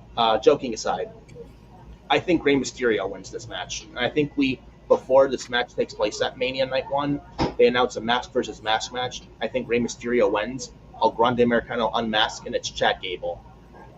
Yeah, I think this is what they're building up to. Yeah, so I think Rey Mysterio is going over. If they don't do mask versus mask, I could probably see El Grande Americano win, but I'm going Rey Mysterio. Yeah, I'm thinking Rey wins this. Going the master of the 619 to hit a 619 for the win, so I'm going Rey Mysterio to win this match. Next match, Jade Cargill versus Naomi. I'm liking the story that they're doing, and I'm loving what Naomi's doing with these promo vignettes. And since she's been heel, they had the story brewing since December, where Jade Cargill was taken out in the parking lot, and she was out till the Chamber in March. And then it was revealed Naomi was the attacker to Jade Cargill that took Jade Cargill out last December. Naomi's been killing it lately, character-wise, and proceed with caution. And I mean, Naomi, I think, has been killing it the last several weeks. I think she's been done some really, really good work. And it's like, Naomi, man, I feel like she has a purpose now, and Naomi's going to be a big deal in the future as a heel. I'm telling you right now. And I'm actually intrigued with this match going into WrestleMania Saturday. I don't know how you feel. I'm intrigued too. I would say this is one of the best. I'm gonna say this right. It's the best built match on the entire WrestleMania card. This build is better than the Charlotte and Tiffany feud. I'm thinking this is the best built match in general on this entire card. Honestly, heading into this show. Yeah, and Naomi's done well. I mean, Naomi's been killing it in this run. Life for her. I think this might end up being her best run she's ever had. Absolutely. Jade has, she's also, has also been excellent in her role. Her acting, her expressions. Yeah. The way she, the way she was brokenhearted because her friend turned on her, she now wonders promo that Naomi in all of this. Bianca, and dude, that Naomi Bianca promo after the Chamber, where Naomi was like, "I did it. I attacked Jade Cargill." Then Bianca was walking away. That was great. That was great. But I got something with this storyline. This should not end in Mania. I think Bianca's gonna get involved in this story eventually. Yeah, though, I think they continue this feud coming out of Mania. I don't think this is a one and done. Yeah. You know what? I think what's gonna happen, and I think what should be Naomi versus Jade Cargill. Jade Cargill losing won't harm her at all. I'm having Naomi go over, and you know how? Lash Legend and Jakar Jackson from NXT, I think, get called up to the main roster to SmackDown after WrestleMania, and I'm putting them on SmackDown with Naomi. And then Bianca eventually joins that heel faction on SmackDown. Because I think Bianca, though Naomi attacked Jade Cargill, I think Bianca Belair has something somewhat to do with that attack. And Bianca's been acting very heelish lately on Raw with Rhea Ripley, with Io Sky. So I think this plays into part, if they're going to announce Evolution soon. I'm thinking they probably announce before or after Mania. Maybe somewhere between before, after, or at Mania. I think this plays into Evolution. This is the story that can carry on onto the show. Yeah. Maybe this is where you can get Naomi versus Jade 2. Yes. Evolution, and then that transitions into Bianca versus Jade. Yeah, maybe at SummerSlam, Bianca versus Jade. You know, So I'm but going with Naomi here to win. This is her first match as a heel, or one of her first matches. This is her first big match, I would say. Not first match in general, her first big match. yes, I Naomi think she should gets win. this win. Jade will be fine. I think they can continue on. They can continue this onto the summer. They And got did- something there. And did it feel We should end it this quickly. And didn't Jade Cargill lose clean to Liv Morgan a few weeks ago one-on-one on SmackDown? And that did nothing to Jade Cargill. Yeah. They got something with the storyline. It should not be one and done. They got something in there. This can be sustained. True. At least the summer. At least go through it. At least the summer, heading into Evolution and SummerSlam. Yeah. Naomi should win. Lash and Jakar are going to inevitably soon get involved. They're going to be paired with Naomi. That group has a lot of makings to be something with potential. Potential-wise has a lot of potential. So if Bianca eventually join that heel group on SmackDown, you have Bianca, Naomi, Jakar, and Lash as heels on a big group on SmackDown. They feud with Jade Cargill. I would say they feud with Rhea Ripley because I think Bianca and Rhea feud coming out of Mania, and then with the draft I think happens this year, I think Rhea Ripley gets moved to SmackDown. And maybe this is how you call up Jordan Grace to the main roster because and have her feud with Naomi because they have history from TNA. I think that's how you bring up Jordan Grace to the main roster right there. Yeah. You know, that's how I'm booking it.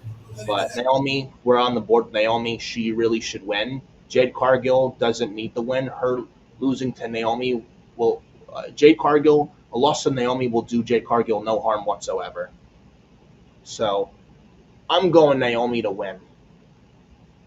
As she should. She's got a lot of momentum for her right now. You don't want to squander that momentum. So, Naomi to go over Jade Cargill.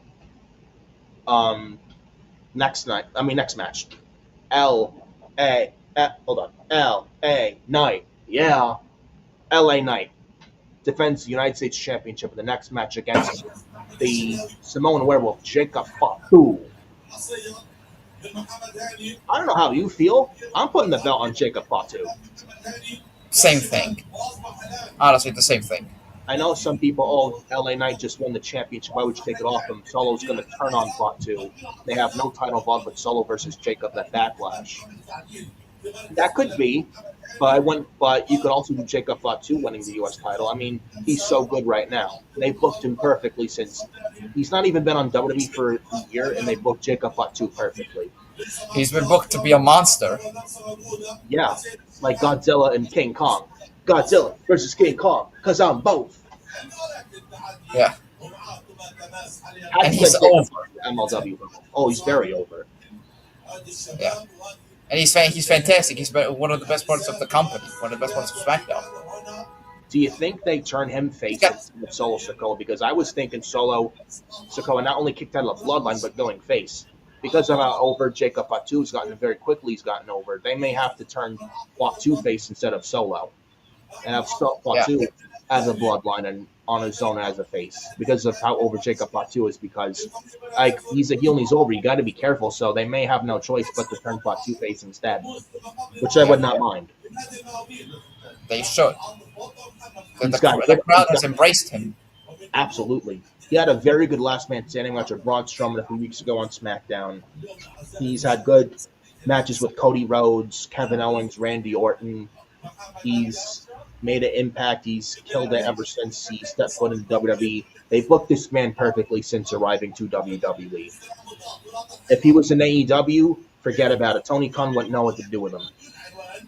Just look what Tony Khan's done to Wardlow.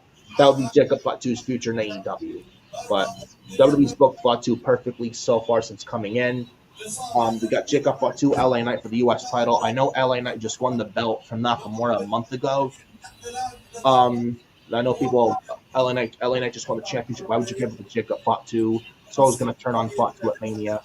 Now, that could possibly be, and I wouldn't complain, but I think Jacob Fatu is going to be your new United States champion, and I think we get Jacob Fatu and Solo Sikoa at Backlash for the United States Championship. I think the other thing, I think that mid-card needs a shake-up. Oh, yeah. LA Knight, no disrespect to LA Knight, but he's above that U.S. title and should be in the main event. Yeah, that mid-card needs a desperate shake-up. I think Jacob Fatu can be that shake-up. And with the caliber of him, he deserves a championship. Should He be has a lot. quick. He has a lot more going for him right now, and he's this red hot. Yeah. You got to strike while the iron is hot with Jacob Fatu. And he can be a good U.S. champion with with the right storylines and opponents. You Yeah, could get yeah. you could get mileage out of it with that championship, Yeah, and LA it can do Knight, the championship good. yeah, LA Knight's not done a bad job, but no disrespect to LA Knight, but he doesn't really need the U.S. title. No, he doesn't. And why did you put the belt on Nakamura at Survivor Series War Games, only to do nothing with it? When LA Knight could have won at Survivor Series last year in At retain. WrestleMania. Now Oh, we're not getting Shinsuke and LA Knight at WrestleMania, thank God. So thank goodness for that. But I mean, Nakamura won at Survivor Series, did nothing with it. One of the worst U.S. champions ever. When Knight could have retained, you didn't need to give it to Shinsuke. But he had like one defense. yeah, They didn't do anything with him. yeah, it was terrible. Like, why even take it off LA Knight when Knight could have still been the champion? Then he wins it back in March. And why even give Nakamura the belt if you weren't going to do anything interesting with him? They did nothing. They did fuck all with him. They did absolutely nothing with him when LA Knight could have retained. Yeah, Jacob Fatu, he should win this. Yeah, Fatu for I the would win. if I were up to me, I would have Jacob win the U.S. title. And I would have him hold it for like the majority of this year. Yeah, I would say Fatu wins the championship. He wrestles solo for the U.S. title at Backlash in St. Louis, and you give Jacob Fatu the ball and let him run with it. You know, Yeah. LA Knight, on the other hand, I'm saying this: if we get a draft after WrestleMania this year, which I think we do, I'm moving LA Knight to Monday Night Raw. He stands more of a better chance of being a world champion on Raw than on SmackDown because of Cody Rhodes and John Cena hogging up the SmackDown WWE title scene, and then Orton inevitably. LA Knight doesn't really fit in the main event world title scene on SmackDown, but he does on Raw. So if a draft after Mania this year happens, if that happens this year after WrestleMania, I'm moving LA Knight to Monday Night Raw. Exactly. I don't know how you feel, but that's how I feel. Yeah, exactly. But I think we both got Jacob Fatu to be the new U.S. champion. And then the main event of night one, CM Punk main events WrestleMania for the very first time in his WWE career. And Paul Heyman, the OG Paul Heyman guy, CM Punk, with Paul Heyman in Punk's corner versus Roman Reigns, who did have Paul Heyman, the wise man, in his corner, versus the visionary, the revolutionary Seth Rollins, or Seth freaking Rollins. They got rid of the nicknames. But Seth, Roman, and Punk, I'm liking their build. And this definitely deserves the main event of night one. I don't care what anyone says. Oh, well, there's no world title. Oh, why this doesn't make sense to put in the main event. Why is Charlotte and Tiffany not in the main event? Why is Gunther and Jay not the main event? The Rumble winners main event WrestleMania, right? Why are they not main eventing WrestleMania, but Punk, Seth, and Roman is? There's no title on the line. It's three of the biggest stars in the company. Oh, EO Three of the biggest stars in the business. Damn it. Bro, the build-up for Tiffany and Charlotte sucks. Yeah. Awful. God. Nothing about it screams main event. The match may be excellent, but nothing about that build screams main event. I'm sorry. Yeah, when you have Charlotte stinking up the joint, no shit. Yeah. And Jey Uso and Gunther up until like the Jey Uso segment? Yeah. The build was lacking. It missed something until a few weeks ago. Yeah, nothing about Punk, Seth Rollins, nothing about it was lacking. No. Nothing. And I would say that the one flaw with this match is that there's kind of not something on the line. There's kind of not anything on the line, I will say. But there is a story.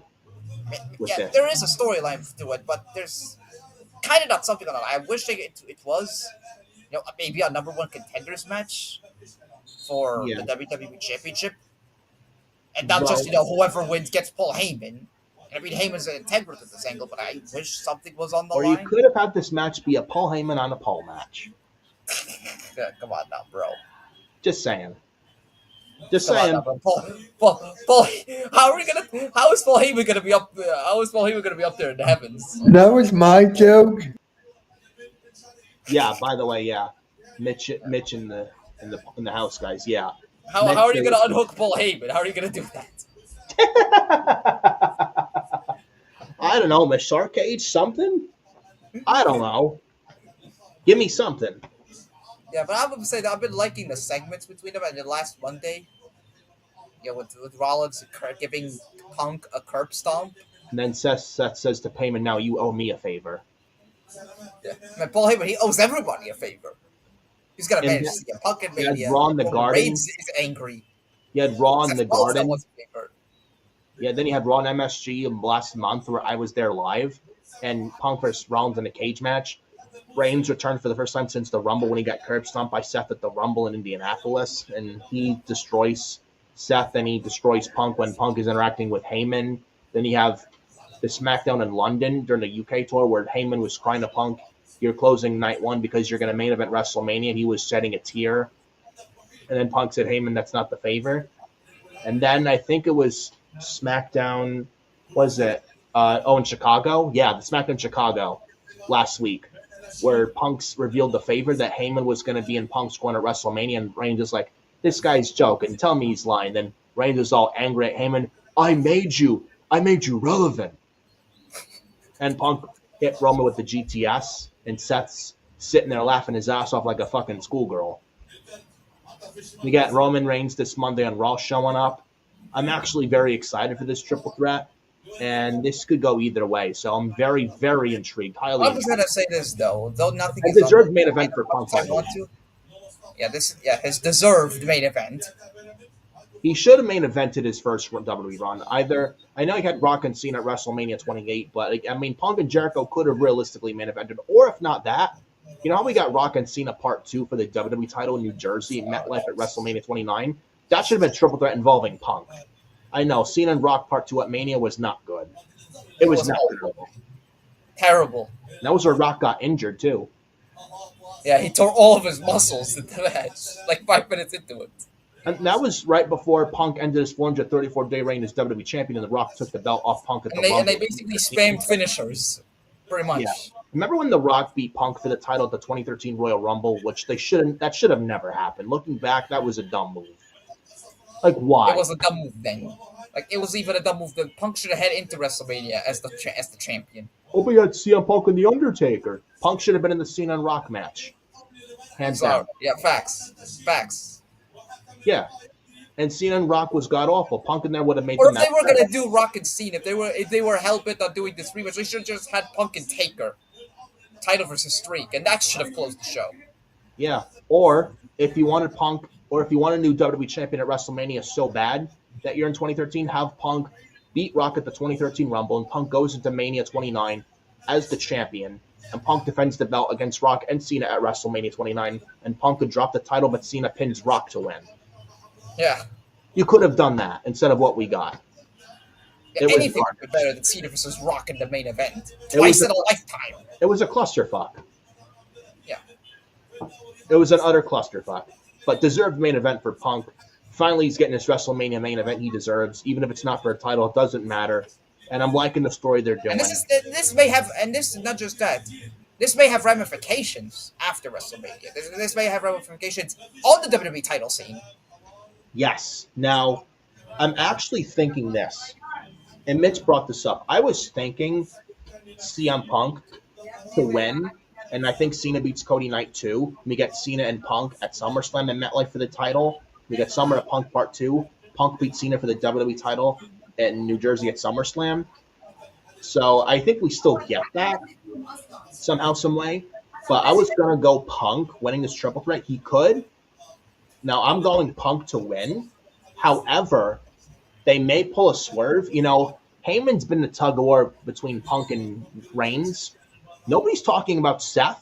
What if they pull a swerve and Seth Rollins wins, but with Paul Heyman betraying Roman and Punk, and Seth Rollins is a Paul Heyman guy coming out of WrestleMania? No one's really talking about that. And Mitch actually brought this up last night in the SmackDown watch party. That's a real possibility, and nobody's really talking about that. So Seth may actually win that. I would not hate it. I don't think Seth needs Heyman. I think he's just manipulating him, and he wants to get under Punk and Roman's skins. I don't think he needs Heyman. I think he's at a point where he doesn't even need a manager. True, but I mean, it's just a thought. They may swerve us. I don't think Rollins align. He doesn't need to align with Heyman or anybody from the. He hates the bloodline. He hates anything true. associated with Roman. Why would he align with the guy who has aligned with Roman the last 5 years? You sound hypocritical. Yeah, like he doesn't need anybody. I know. I'm gonna go with Seth Rollins winning. I'm thinking, Punk and Reigns, they focus too much on each other, focus too much on Heyman. I think he gets involved, but then Rollins, capitalizes and he gets the win. If Seth wins, who eats the pin? Punk or Reigns? I'm going Reigns. Roman, he's already taken multiple pins to Seth. I mean, just 10 years ago, we talk about WrestleMania 31, just, minutes ago, 10 years ago, Roman took the pinfall to Seth in the WrestleMania main event, heist of the century. Yeah, history could repeat itself a decade later. Yeah. I'm thinking Punk takes the loss here. Seth Rollins, he hasn't truly gotten that, pinfall win over Punk. He lost on the Raw on Netflix. He was pinned again at the Elimination Chamber. Yeah. But that caused Punk the match in this house one. On the Raw on Netflix steel cage match, he did win, but Roman helped him win, kind of. Yeah. Yeah, and then he got his ass beat. Yeah. I think this is where he finally gets that pinfall win over CM Punk. But if you're doing Punk and Cena at SummerSlam, do you want Punk to look strong though? Yeah. I mean, they can still continue this, or maybe they could do a third match between them. They still haven't done a trilogy. They have done two singles matches. Maybe they do a third match between them. Maybe around June, July, maybe June. I will say, and then this is where Punk beats Seth for a second time, and he becomes #1 contender for the WWE Championship. Yeah. But if you're going Seth, I'm actually gonna go Punk.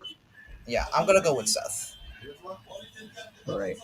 So those are predictions for WrestleMania 41 Night 1, and moving on to Night 2, Easter Sunday, April 20th, 420 Day, as RVD would be proud of. But joking aside, we got Liv Morgan, Raquel Rodriguez defending the women's tag team titles against Bayley and the women's Intercontinental Champion Lyra Valkyria, the Bird Girl.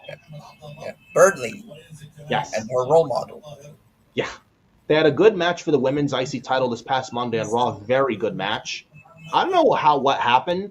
It seems, I hope a fire lit under, and I don't know. I hope it's just the start of something really good, because something happened between the two ladies on Monday this past week, and they killed it Monday with Lyra retaining. Then Bayley teased the heel turn. Then the gauntlet match last night on SmackDown, that was very predictable, waste of time.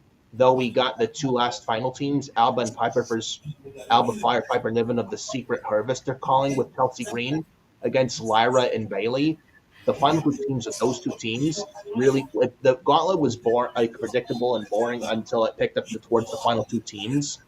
And they actually had very good chemistry, Alba and Piper versus Lyra and Bayley. There was really good spots, and Alba and Fire almost won, and they both looked really strong, especially Alba Fire. And I'm glad she's got a new lease on life with Chelsea and Piper, because when Isla Dawn got released, we thought Alba Fire would soon be released. But I'm glad I'm wrong, and a lot of us are wrong, and Alba's getting some shine lately, and it's really nice, really, really nice thing to see.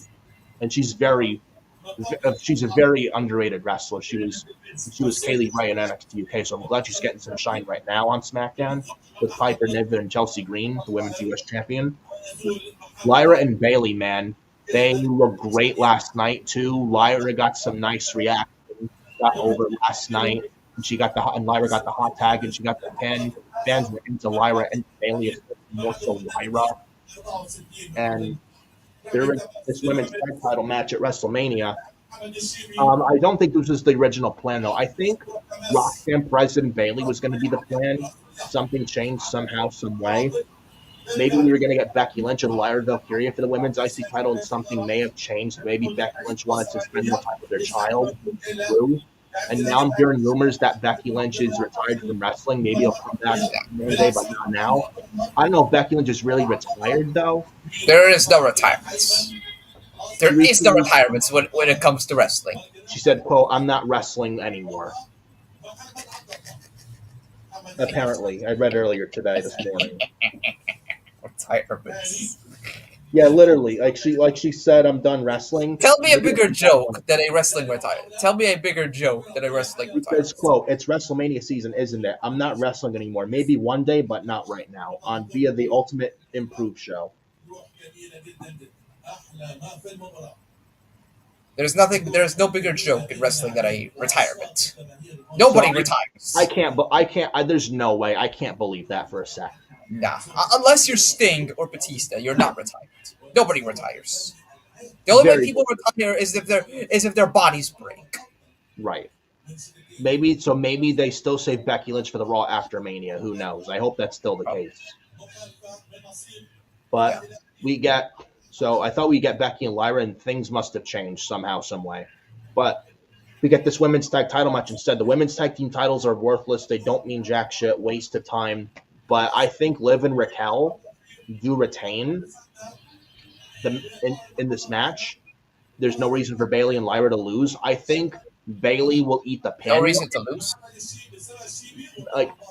Bayley. So you're predicting them to win right there. Liv and Raquel, I think they win. You said Bayley and Lyra have no reason to lose. You said it. I meant Liv and Raquel, so that we're miswording. No, you meant it. You meant it.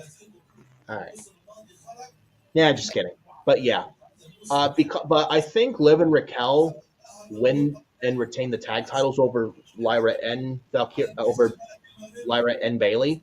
And I think Bayley eats the pin. And I'm thinking, since Bayley teased the heel turn on Monday this past week, Bayley eats the pinfall.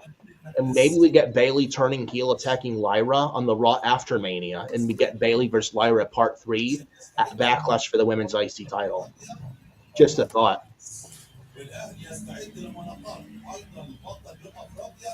I mean, they could go that route. I don't think we're going to see a Bayley heel turn, not now at least. I'm thinking it's kind of too soon. I think, though, they may go the NXT route in terms of, after Bayley lost the championship to Asuka. She was more aggressive. She was more, she had more aggression to her, more fire. But it was more so because she wants to be the best. She knows that she is one of the best. And they brought up the fact she's coming up short. It's just that she's coming up short. Right. And they brought up the fact, too, Bayley's not won a match since February. She's not won a match. She's not won a singles match since beating Lyra. Fun fact. Yeah, that was a chamber qualifier. And their second match was much better than their first match, which was a chamber qualifier. But I think this somehow leads to a story of Bayley versus Lyra Part 3 at Backlash. Yeah. There's no reason to take the belts off of Liv and Raquel. I think they retain, and then maybe there's gonna be a miscommunication. Between Bayley and Lyra. Yeah, I think Bayley get a third match between them at Backlash. Bayley's gonna eat the pinfall. She's gonna get frustrated at Lyra. She may attack Lyra. I don't know. We'll see. But I do think these two ladies are gonna feud for a third time at Backlash. And who knows? Maybe they give Bayley the IC title at Backlash. Who knows? Yeah, I mean, if Becky isn't gonna come back anytime soon, this is how maybe you can do the story with Lyra and Bayley. Yeah, I wouldn't mind it. And Lyra's reign hasn't been that good right now yet. But if you want someone to get Lyra to where she should be, you look at Bayley. Maybe they turn. I think she needs a feud. She needs a big feud. Yes. That elevates her. I mean, I don't know if they turn Bayley heel. I think there's a possibility. But if Bayley does go heel, that may get Lyra to where she needs to be to get her reign from a here to a here. That could help. Yeah. Because before that, she was wasn't much going on for her since winning the women's IC title, becoming the first women's IC champion. And plus, Bailey was a very good heel. From Yeah, like, yeah. And also she was feuding with Pure Fusion Collective. God, She yeah, she can't do. I mean, you can't. I mean, Lyle can't do much with any of this. true. So I maybe think turning. yeah, she needs she needs that one feud that that helps elevate her from mid card to potential main eventer. Yeah, so if you want, and Bailey was a good heel from 2019 to 2024, and if they turn Bailey heel, you're looking for a good heel to elevate Lyra to where she should be. Look no further than Bailey.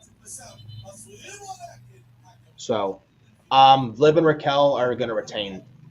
It would make no sense to take the belts off them. So we get the Wrestle Lose in the chat. Whoop whoop, what's poppin'? What's up, Wrestle Lose? Yeah. Hit the like on the video, like Mitch said, subscribe to Furious Nation as well, and the Hardcore Sports. So we move on to the second match of the night, the Sin City Street Fight, Damian Priest versus Drew McIntyre. I don't know about you. I'm intrigued. This makes the match not much better because you bring the match from here to here because of the stipulation alone. Because outside of the history, there wasn't really much story with this. But now you add the Sin City Street Fight stipulation. I think this makes that makes this match a lot more interesting than what it was. Yeah, the build up, I will say. They have stepped up their game in terms of the build up. Yeah. It has improved a lot. Yeah. I mean, first and foremost, this wasn't our first choice for a Drew McIntyre match at WrestleMania. No. I mean, I had a career here in you know what I would have done? McIntyre versus Roman. I don't know why we dropped that. Yeah, he was doing the Bloodline Hunter gimmick. I don't know why they even dropped it. But I will say this was not a match with. I mean, we like Priest here. We've sung his praises. The man is absolutely incredible. Yeah. But this wasn't gonna be like our first choice for McIntyre. No. But I would say the build up so far has been fun. Yeah. It has been really good. Drew McIntyre has had some of his best character work. Dude, Drew McIntyre is awesome. They had a very good feud with CM Punk last year. He's killed it since being a heel in late 2023. Damian Priest, he has stepped up big time as well. He has stepped up. Yeah. It's not just McIntyre. It's been Priest too. Yeah. Russell Lose in the chat. Anyways, after the WrestleMania discussion, you think you'd also talk about some of the shows that aren't WWE on WrestleMania weekend? Probably not. I mean, we'd like to, but maybe not. Yeah, probably not. He also mentions GCW Collective, FSW, Full Tilt 3. Nah. I know we want. I mean, as much as I would like to do it, probably not. Too much. I don't really watch that. There's too much going on. There is really, and I mean, you have WWE and then AEW today. That's more than enough. Yeah, maybe we can discuss it. Maybe a few days later, but there's too much. Yeah, but going back to Damian Priest, Drew McIntyre, Priest and McIntyre, I'm looking forward to this Sin City Street Fight between the two. Both feel like main eventers. Drew's put in some really good work.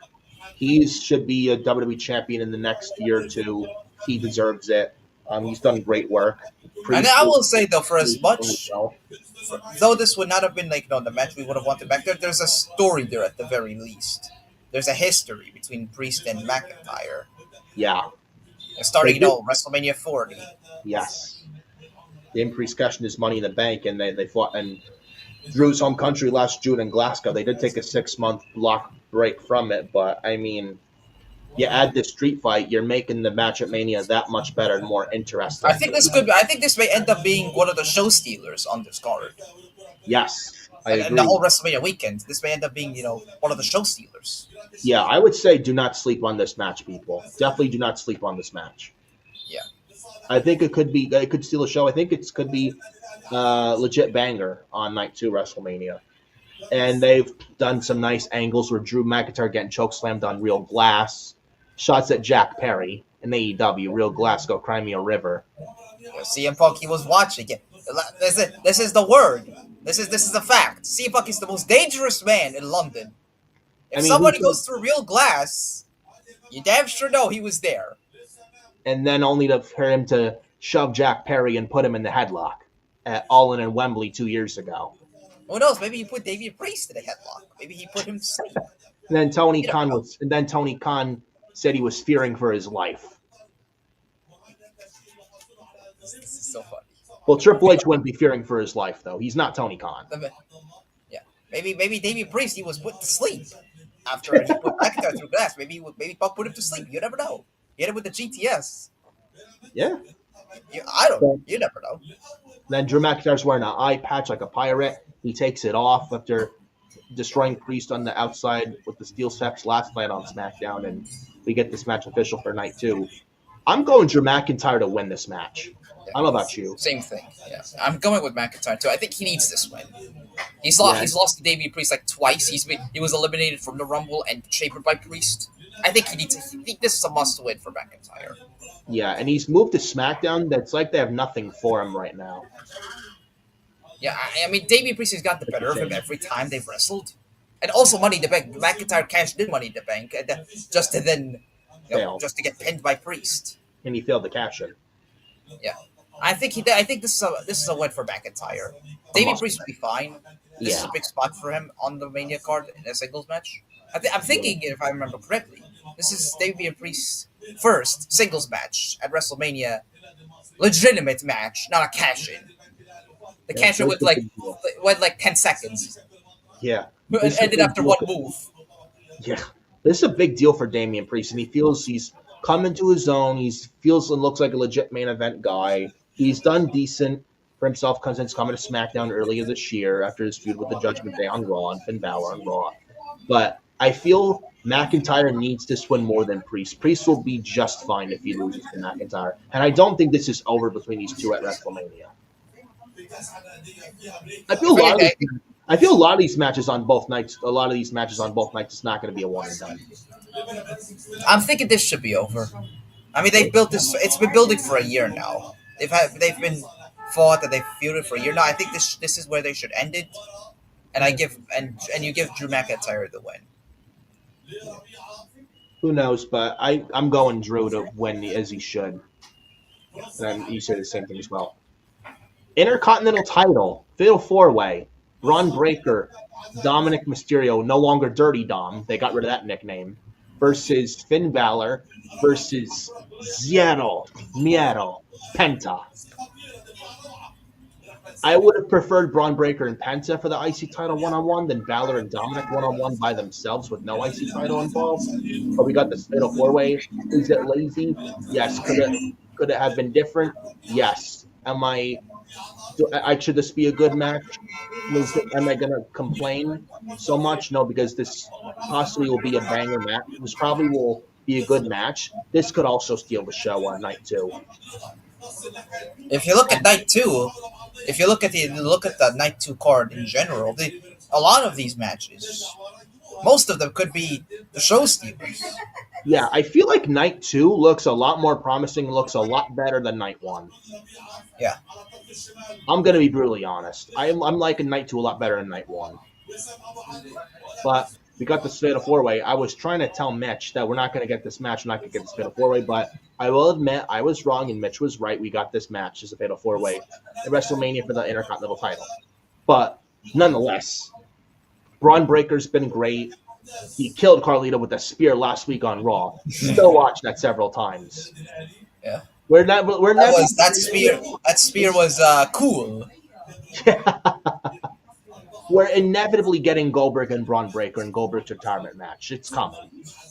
It's coming. This is what we're predicting here, and this is what I'm predicting here, that Braun Breaker is losing the Intercontinental Championship. Yeah, I think this is where he loses. He's like LA Knight's above the US title. Braun Breaker's above the IC title. He's mowed through almost everyone. And what more can he do with Braun as IC champion? And it's time to move him up the main event. Yeah. It's time to move him up in the main event scene. He has worked his way up the card. He has been exceptional. He has been exceptionally excellent.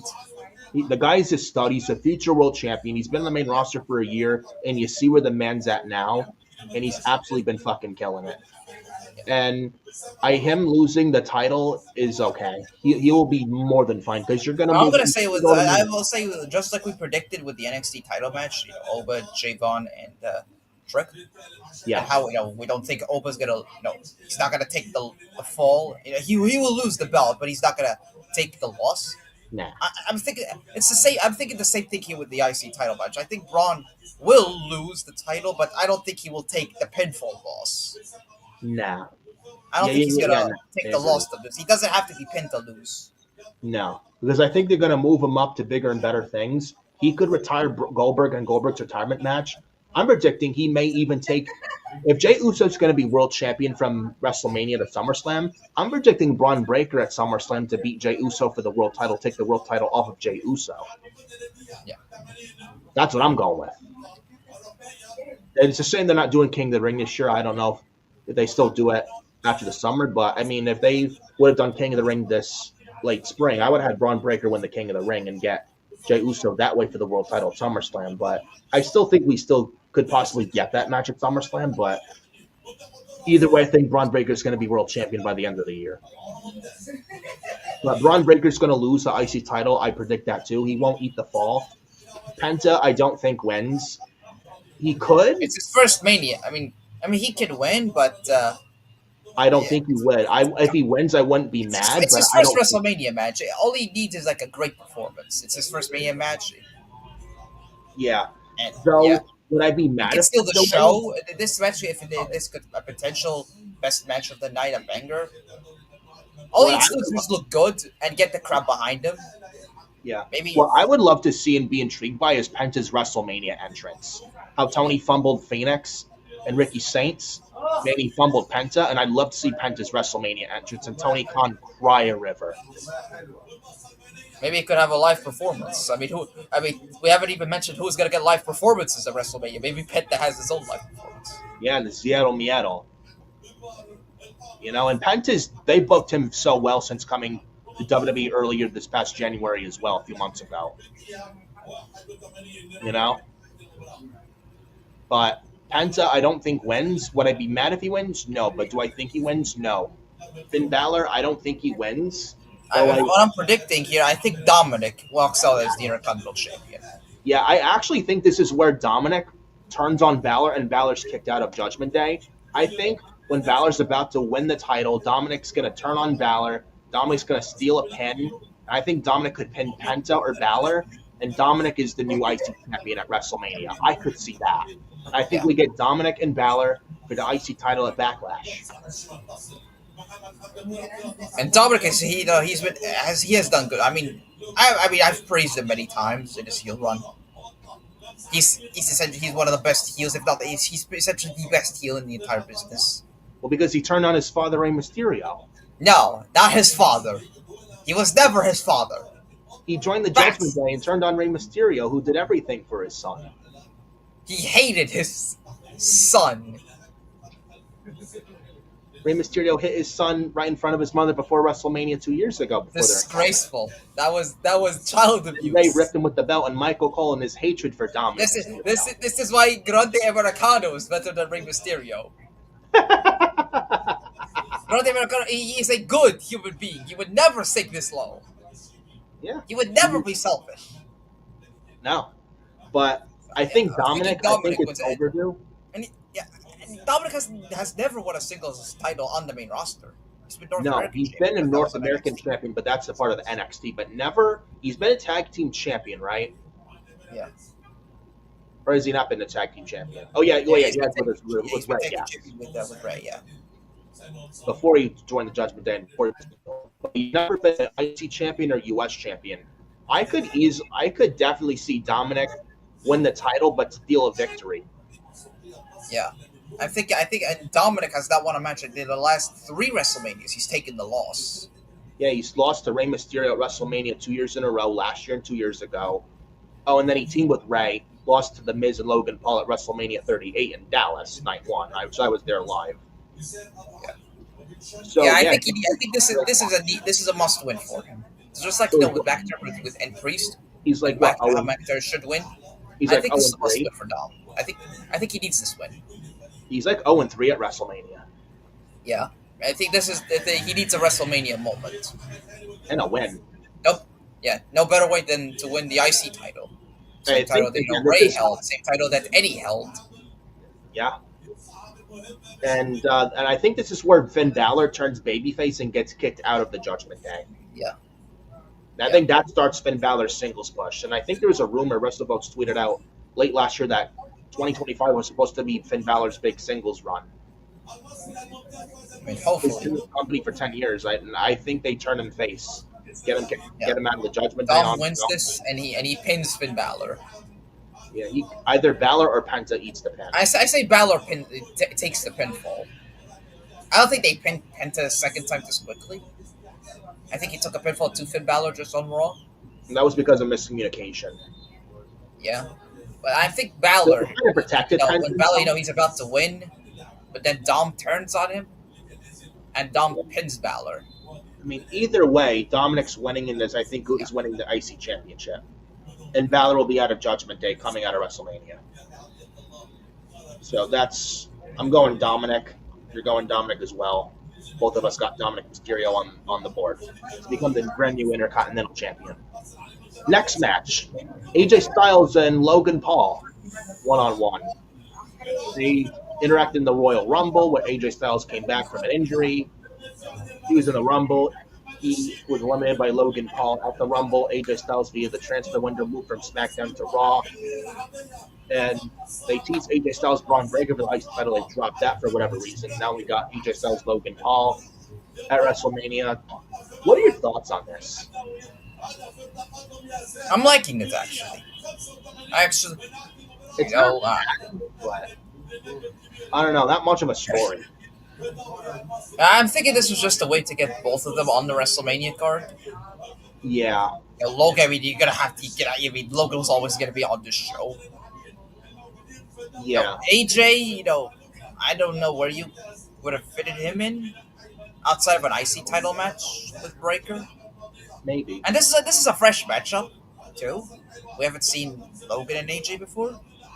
I do think they're going to put on a very good match, though. Yeah, I think again, the night two. This could be another excellent match between those guys. I mean, it's AJ Styles, one of the greatest of all time. Oh, absolutely. Yeah, one of the best ever to do it. And Logan Paul, he has taken this wrestling like duck to water. Yeah, not even this wrestling thing that long Logan Paul's been doing, and look how good he is.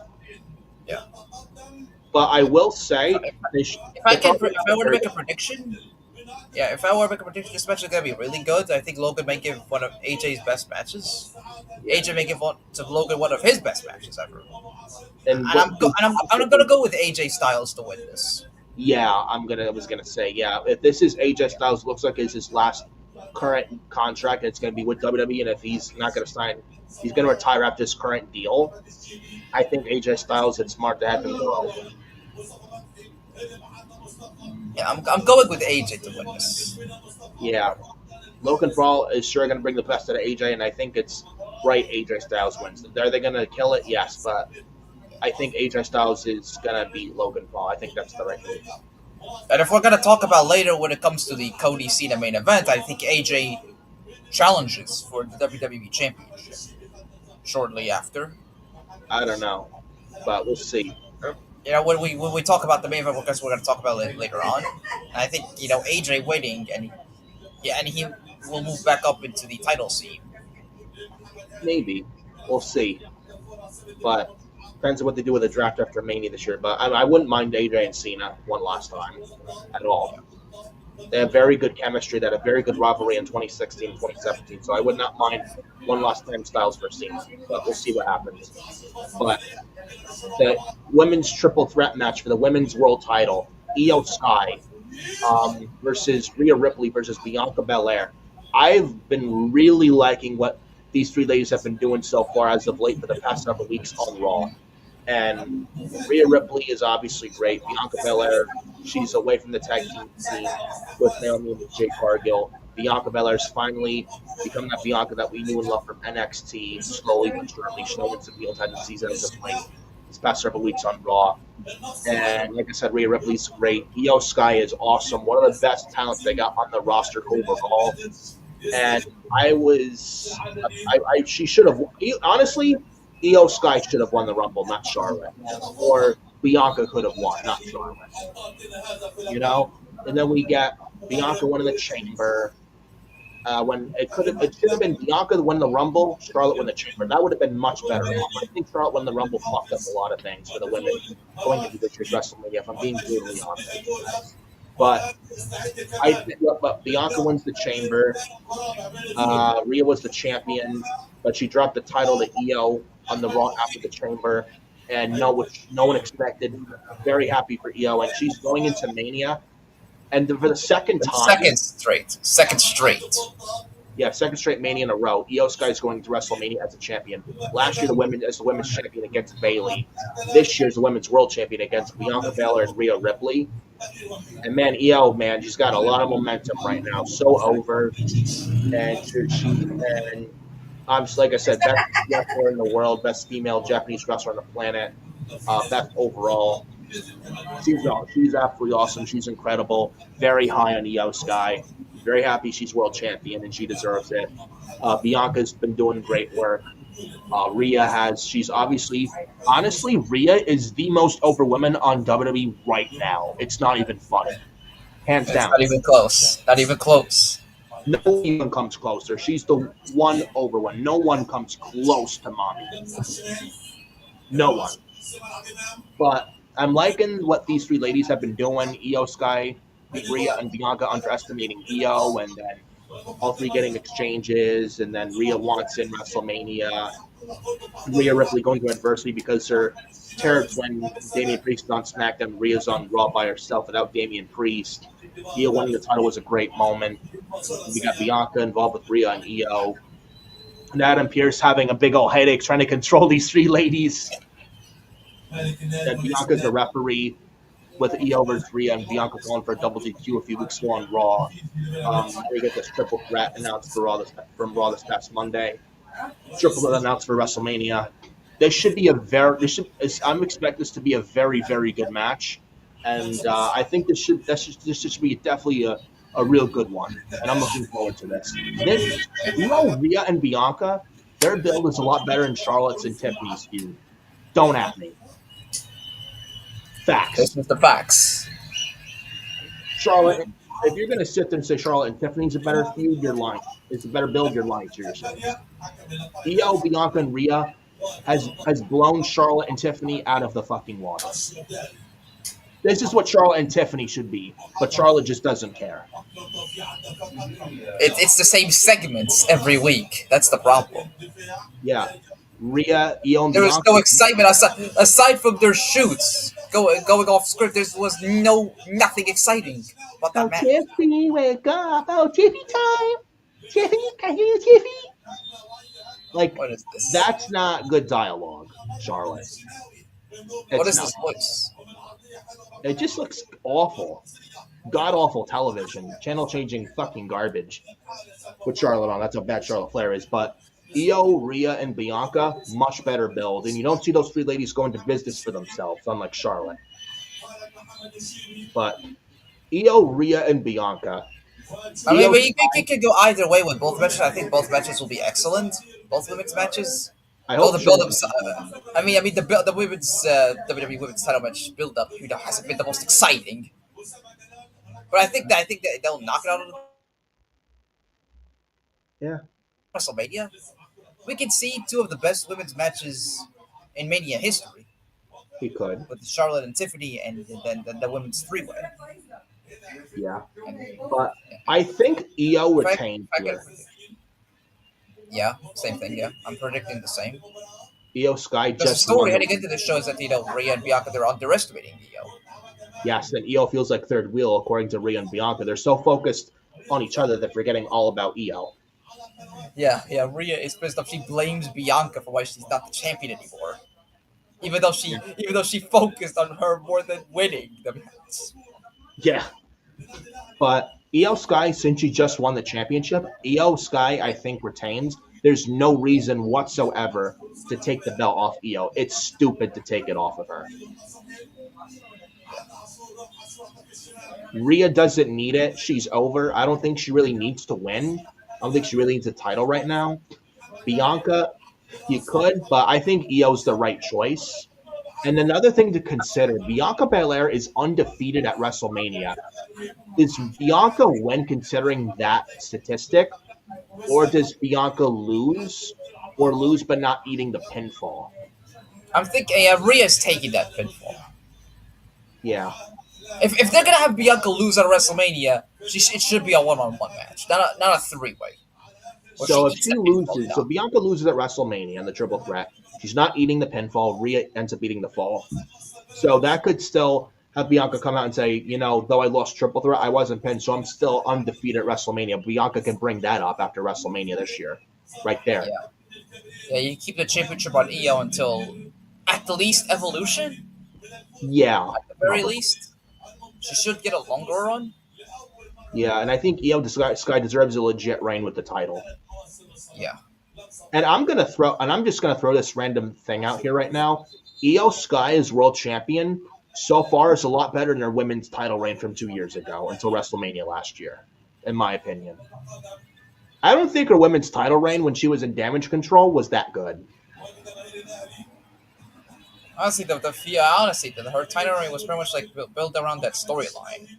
It was more so centered around the story. Well, it's not, which is not a bad thing. It wasn't that bad. It wasn't terrible. It wasn't that bad, guys. I mean, who'd she wrestle? Zelina Vega, like a nothing match. Meaton? Who beat Asuka? She was irrelevant until she joined Damage Control. Charlotte Flair, like who cares? Like here's the thing, though she was champion for a long time, she kind of did she win a match clean? I don't think so. No. Did she win a match clean as champion? No, I don't think so. I think that's what kind of hurt her run. She almost never won clean unless there was like outside interference. Then she beat Bianca at Crown Jewel in 2023 because of Kairi Sane's coming back to WWE. She needed help to win there. And then she lost the belt at WrestleMania to Bayley. Yeah, an excellent match, I will say. But also the match was really good. A very excellent match. I think Io's women's world title reign is a lot better than women's title reign, in my opinion. Yeah, I think she needs this way. Last year she lost her championship. This year she retains her championship. And also, just like Dominic at WrestleMania, Io's WrestleMania debut was WrestleMania 39. Lost 30-40 last year. Lost. She needs a WrestleMania win this year. Yeah, I think she will get it this year. Rhea eats the pinfall. I think they continue the story with Rhea. She chases the title until maybe next year. Maybe. I think Io retains and pins Rhea. Yeah. And I'm thinking, as far as Rhea and Bianca's concerned, I think they feud after WrestleMania and they do a draft this year after WrestleMania. They move Rhea Ripley to SmackDown to feud with Bianca. Then Bianca eventually joining the Naomi, Lash, and Jakara group on SmackDown. You have Rhea and Jade Cargill involved in that on SmackDown. That's what I think. As far as Io Sky goes, I could see her holding at least the women's title, the women's world title, to at least Evolution. But I think Io Sky, we got Io Sky on the board. Io Sky retaining is the right decision at the end of the day. But then we get the main event. Well, before we mention the main event, there's one other thing to mention before the main event. I'm thinking, because they've been building this on SmackDown, and Randy Orton. Yeah. Yeah. How could I forget that? Randy Orton was supposed to wrestle Kevin Owens, but Kevin Owens has to get neck surgery. Yeah. So night one has 7 matches, right? Yeah, 7 matches on night 1. Then it looks like 7 on night 2. I think Randy Orton still makes the night 2 card, but he wrestles Nick Aldis. It was supposed to be Randy versus KO, but Kevin Owens is injured, needs to get neck surgery. He's going to be out for a year, possibly miss WrestleMania next year, which is a damn shame. So I think Randy still gets WrestleMania on night 2, but I think he gets Nick Aldis. And they've been building that. Yeah, and it's been a story for a year now. And Orton got RKO Nick Aldis. He was fined $50,000. Yeah, That second RKO and Nick Aldis find another $50,000, I'm sure. Yeah, and it's unfortunate with that thing, and it's sad too that well, they because they've been telling the story with KO for months since Yeah, last year. They were buddies. Then KO turned on Cody, and then he pile drove Orton. yeah. And they were gonna do the punt kick at WrestleMania. This is Oh what yeah, this was building towards WrestleMania. That Orton beating KO, that he does by hitting it with the punt. And yeah. now, And now unfortunately, Kevin Owens, KO is not gonna make the show. he has a neck injury and he has to go get neck surgery. He's dealt with this problem for a few months. Didn't know it was that serious, and he has to go get neck surgery. It's never a good time to get. It's over a never year. a good time to get hurt. It's never a good time to get hurt, but it No. just stinks worse that it happened right before WrestleMania, just weeks Yeah. before it. And he could miss WrestleMania next year too. He's out for the rest of this year, and it sucks. I feel so bad for KO, man. I feel so bad for Orton too, because I am Yeah. sure this was a match they were looking forward to. And this was one of the matches I was absolutely looking forward to at WrestleMania. Yeah. It's a shame, but I do think Randy still makes the card. I don't think we're getting Orton versus Solo Sikoa. I don't think we're getting that. Don't worry, guys. I know they teased it last night on SmackDown.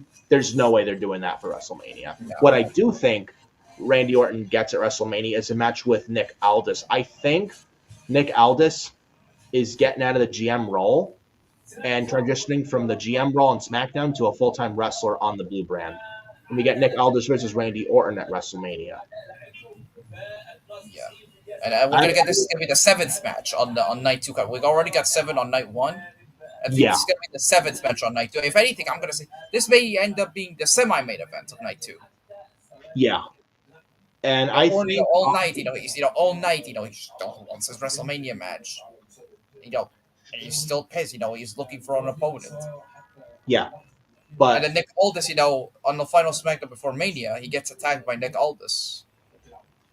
yeah, And then Aldis announces to Orton his opponent will be himself. they do and the I SmackDown before Mania. Yeah. I could With see night one, we already have Punks, Rollins, and Reigns as the main event. I'm thinking the semi-main for night one will probably be Tiffany and Charlotte. I think they open night one with Jay and Gunther. And Yeah. and that the semi-main will be Tiffany and Charlotte, and then the main event, the 3-way match. Yeah. For night two, I could see maybe the women's tag title match open. Either that or the women's 3-way. I think the women's 3-way is the semi-main event. Yeah. Maybe. But you get I would you have get- the semi. I would have the women's 3-way. Open the show, and I say the semi-main would be Aldis and Orton. You could do that.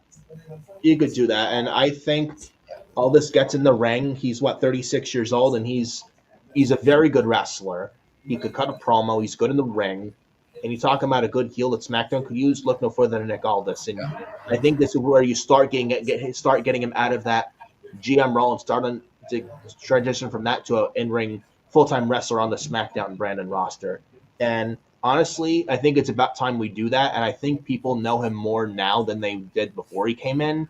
And I think it's time for him to transition to that in-ring role and get someone else as a SmackDown GM.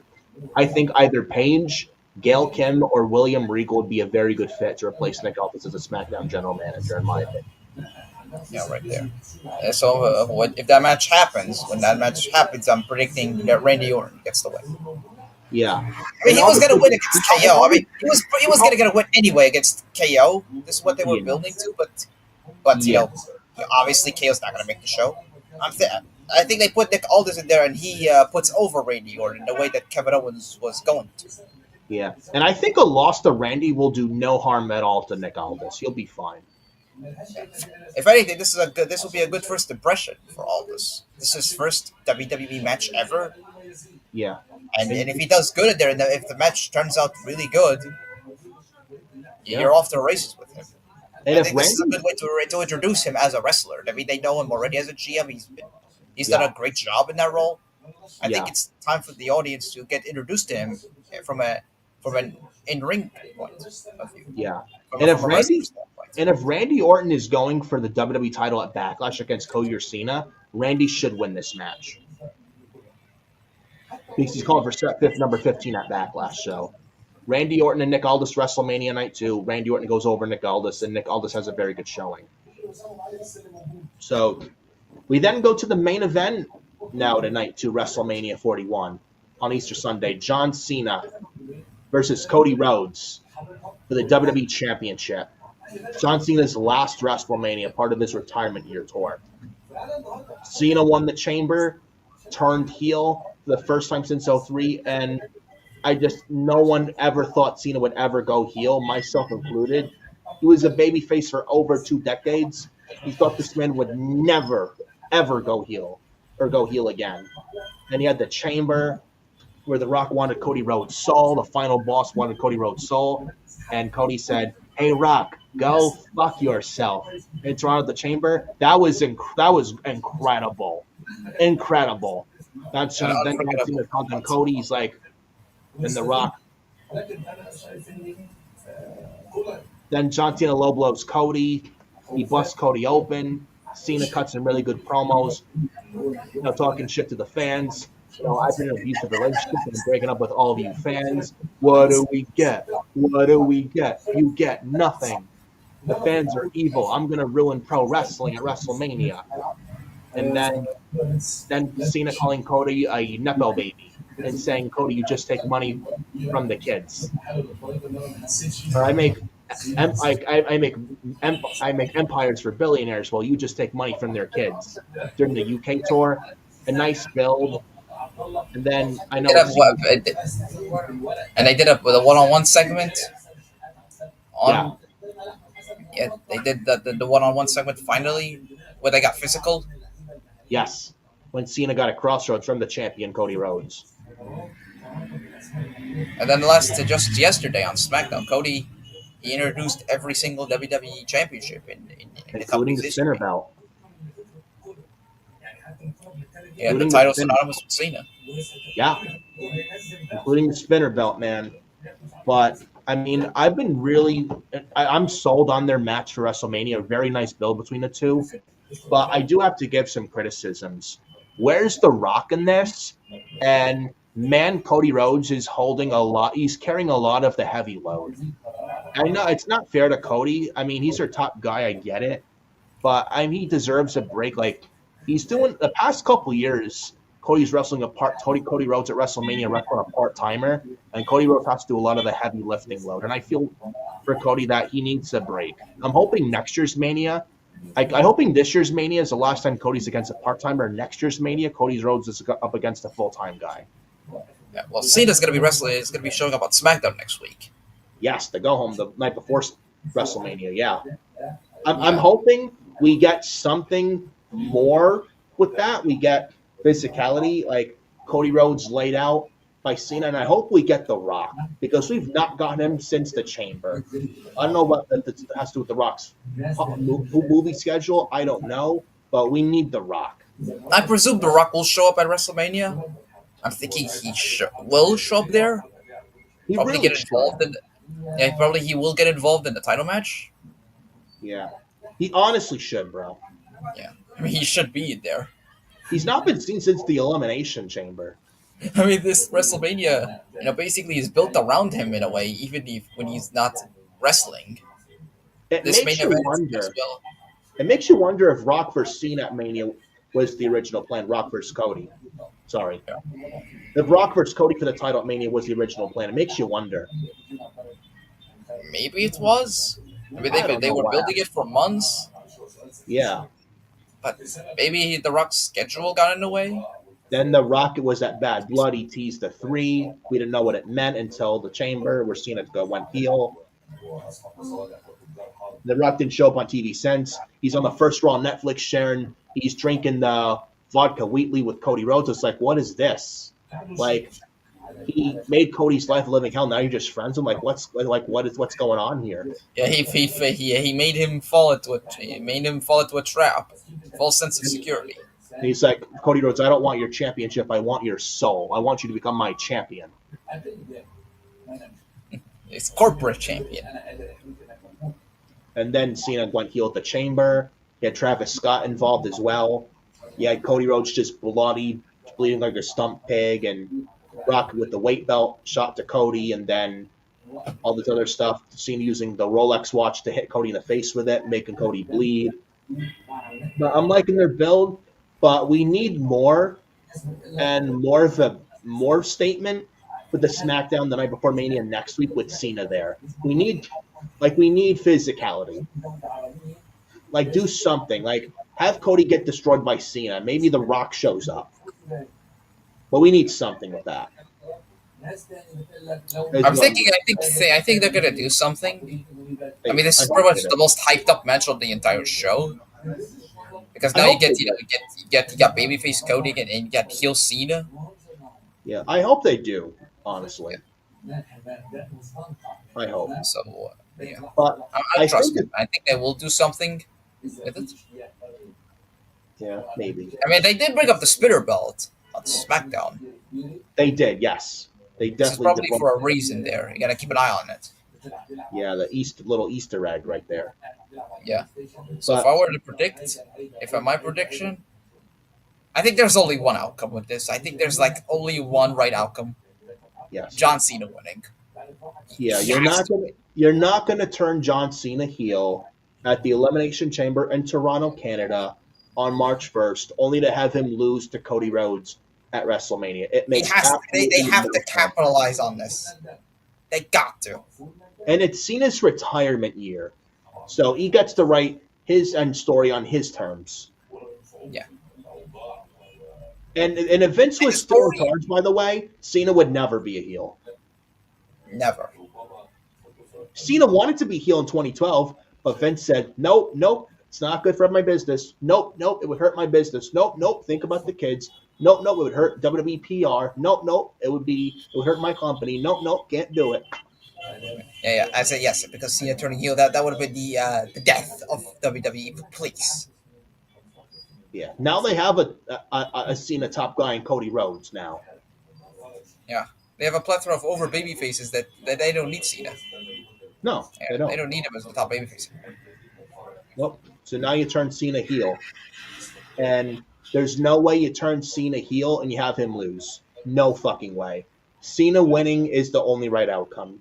Cody losing to Cena will do absolutely no harm, period, to Cody. Like, a loss to Cena is not going to hurt Cody at all. As far as I'm concerned, dude, Cody Rhodes is bulletproof. Yeah, he's been invited his fourth WrestleMania. He's been And with he's the company been for 3 champion years. for over a year. He's been back with the company for It 3 really years. goes to show you how much they trust this guy. Yeah, and he's so good. He turned Rock and Cena heel. The fans cheered for him over them. Yeah. Where you thought they never go heel again. Yeah, Especially John Cena. And if John Cena can turn heel, someone like Bianca Belair, oh no, Bianca Belair, no, you can't turn her heel. Though Cena's a heel, you can't. Though Cena's a heel, it doesn't matter. Bianca Belair is for the PR, WWE Make-A-Wish Foundation kids, and the anti-bullying Be a Star campaign, and Bianca Belair, you can't a turn star her heel. campaign. Yeah, that farce of a campaign. Yeah. Oh, but Bianca does the Make-A-Wish Foundation for the WWE PR. You can't turn Bianca heel. If Cena can go heel, no reason why Bianca Belair can't go heel as well. No excuse. Zero. No excuse whatsoever. None whatsoever. So Cena turns heel. He's gonna win. He'll be the new WWE champion. He'll When's break number Ric Flair's 16th record. He'll be one number 17. And I think Cena wins the title and he brings back the spinner belt because of the heel gimmick. I could see that. Yeah. They brought back the Winged Eagle. Well, for Yeah. a little bit. Yeah. They should have kept that design, honestly. They should have. I'm just looking at these designs of these championships. It's just sad. Yeah. Just look at the undisputed title, the Winged Eagle belt. Yeah.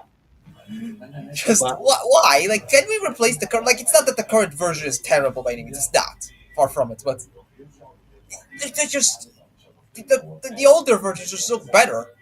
They Like the do. Winged Eagle, the undisputed belt. They really do. They just look so much better. Like they look like world titles. Yeah, But I can they do. understand why they keep the current one because branding, so it And the makes big sense. logo. Yeah, it makes sense, business wise. Yeah, So I can understand it. true. But I just wish they would bring back the winged eagle as the real as their primary belt, and it's yeah, recognizable too. It's a recognizable championship. Everybody knows about it. yeah, held by many greats over the years. But Cena is going to win. Yeah. Cody Rhodes losing to Cena will do absolutely no harm to Cody whatsoever. If I anything, it started a new story for him. Last year he finished the story becoming champion. He Yeah, starts a new story, chasing the championship again. or rewriting the story they could go with. Finish the story, rewriting the story. Yeah. They could do that going into next year's WrestleMania in New Orleans. And honestly, Cody Rhodes has done a nice job as champion, a solid job as champion. Not great, not terrible. He's done a solid job as the WWE champion. But I think Cody Rhodes, the better story is Cody Rhodes chasing than being the champion itself. So Yeah. I'm actually having Cena win. You get Cena and Orton at Backlash for the WWE title in St. Louis, Randy Orton's hometown. You have Cena drop the title to Punk at SummerSlam at New Jersey. Maybe involve The Rock as well, because Cena Punk on the Raw after the Chamber this year brought up The Rock and Cena calling Dwayne a bald fraud and yada yada. And then you could do that. Punk beat Cena for the title at SummerSlam in MetLife Stadium. Then Punk holds the WWE title from this year's SummerSlam till Mania next year, with Punk dropping the title, the WWE Championship, to Cody Rhodes next year in New Orleans at WrestleMania 42 in the main event on one of the nights. Yeah. That I think that is the perfect way to go about it.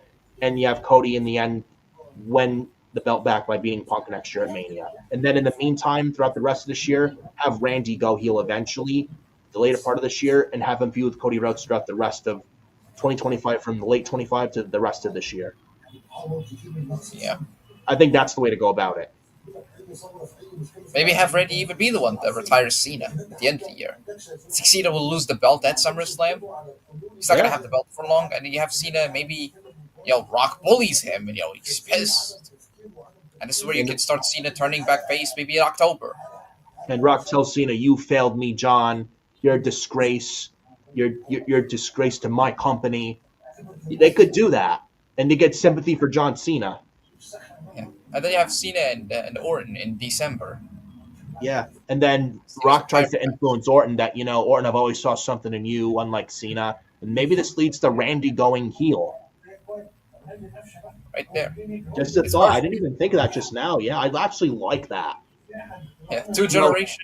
Though Dwayne could bring the snake back out of Randy Orton. Yeah, two third generation guys. Yeah, there you Who pretty go. much exceeded their family, pretty much. Well, Yeah. they pretty much exceeded their family's legacies. Yeah. So we both got John Cena on the board, hands down. No reason, period, for him to fucking lose. It's illogical booking for Cody to go in there and retain. Yeah, this is a must win. This. There's no right outcome. The only right outcome here is Cena winning, and he wins 17. And Temple Place says Vince McMahon comes back and wins the WWE Championship, brother. Not happening, but I understand the joke. Temple Place is a cool guy. Just He saying, that's his sense Yeah. of humor. Yeah, definitely. Yeah, Definitely there, Mitch. But yeah, the build lackluster to WrestleMania, though I will say it should be a good show come April 19th and 20th. It will be a good show, but the build could be better, like I said earlier. But though I think at the end we could be looking at a good WrestleMania potentially this year, despite the lackluster build. But those are our predictions for Stand and Deliver and WrestleMania 41, Night 1 and Night 2 in Las Vegas, folks. Hope you guys enjoyed the video. And that is that for the second episode of the Forbidden Podcast. And again, hope you guys enjoyed it, and thank you guys so much for taking the time out of your day to sit back, relax, and grab a snack and a nice cold drink and watch us. And again, hope you enjoyed it. Hit the like on the video. Subscribe to Furious Nation as well as the Hardcore Sports. Give them a follow. They also merged with another network. Also, Mitch said before, Over the Top. They merged, did Hardcore Sports with them. So nice stuff there. Hit the like I said. Subscribe to Furious Nation, Hardcore Sports. Also subscribe to Over the Top Rope. Hit the bell for all notifications, and give me a follow on X. Adam Carl a follow on X. Mitch a follow on X. Also follow me on Instagram, TikTok, Facebook, and etc. And also other upcoming shows to look forward to. We got the Raw Watch Along this upcoming Monday, the Raw Post Show. Me and Pyro Productions, the Raw Post Show Monday. That's the Raw Go Home Show for WrestleMania. The first time since Heyman left. We got SmackDown next week. I will be on. We got Send and Deliver. WrestleMania Watch Alongs next weekend. It's going to be a busy week, man. We're now inching closer to WrestleMania week season for WrestleMania week. It's a lot going on. So, It's so much is happening. Oh yeah, and coming into Las Vegas, what is in Vegas stays in Vegas. So, thank you guys so much for joining us, and greatly appreciate it. And hope you guys take care and enjoy the rest of your day. If it's snowing where you're living, stay indoors, stay nice and cozy. It's snowing where I'm at, but thank you guys once again for taking the time to watch this video. And we will see you next time here on the channel and on YouTube. And I will see you next time for the Raw Post Show with Pyro this Monday after Raw. And Adam Carl and I, there will be a third episode coming for the Forbidden Podcast, a date for that to be determined. But you will see Adam Carl and I very soon for the third episode of the Forbidden Podcast. Thank you guys so much for joining us. And we will talk to you later. Enjoy the rest of your Saturday. And peace out.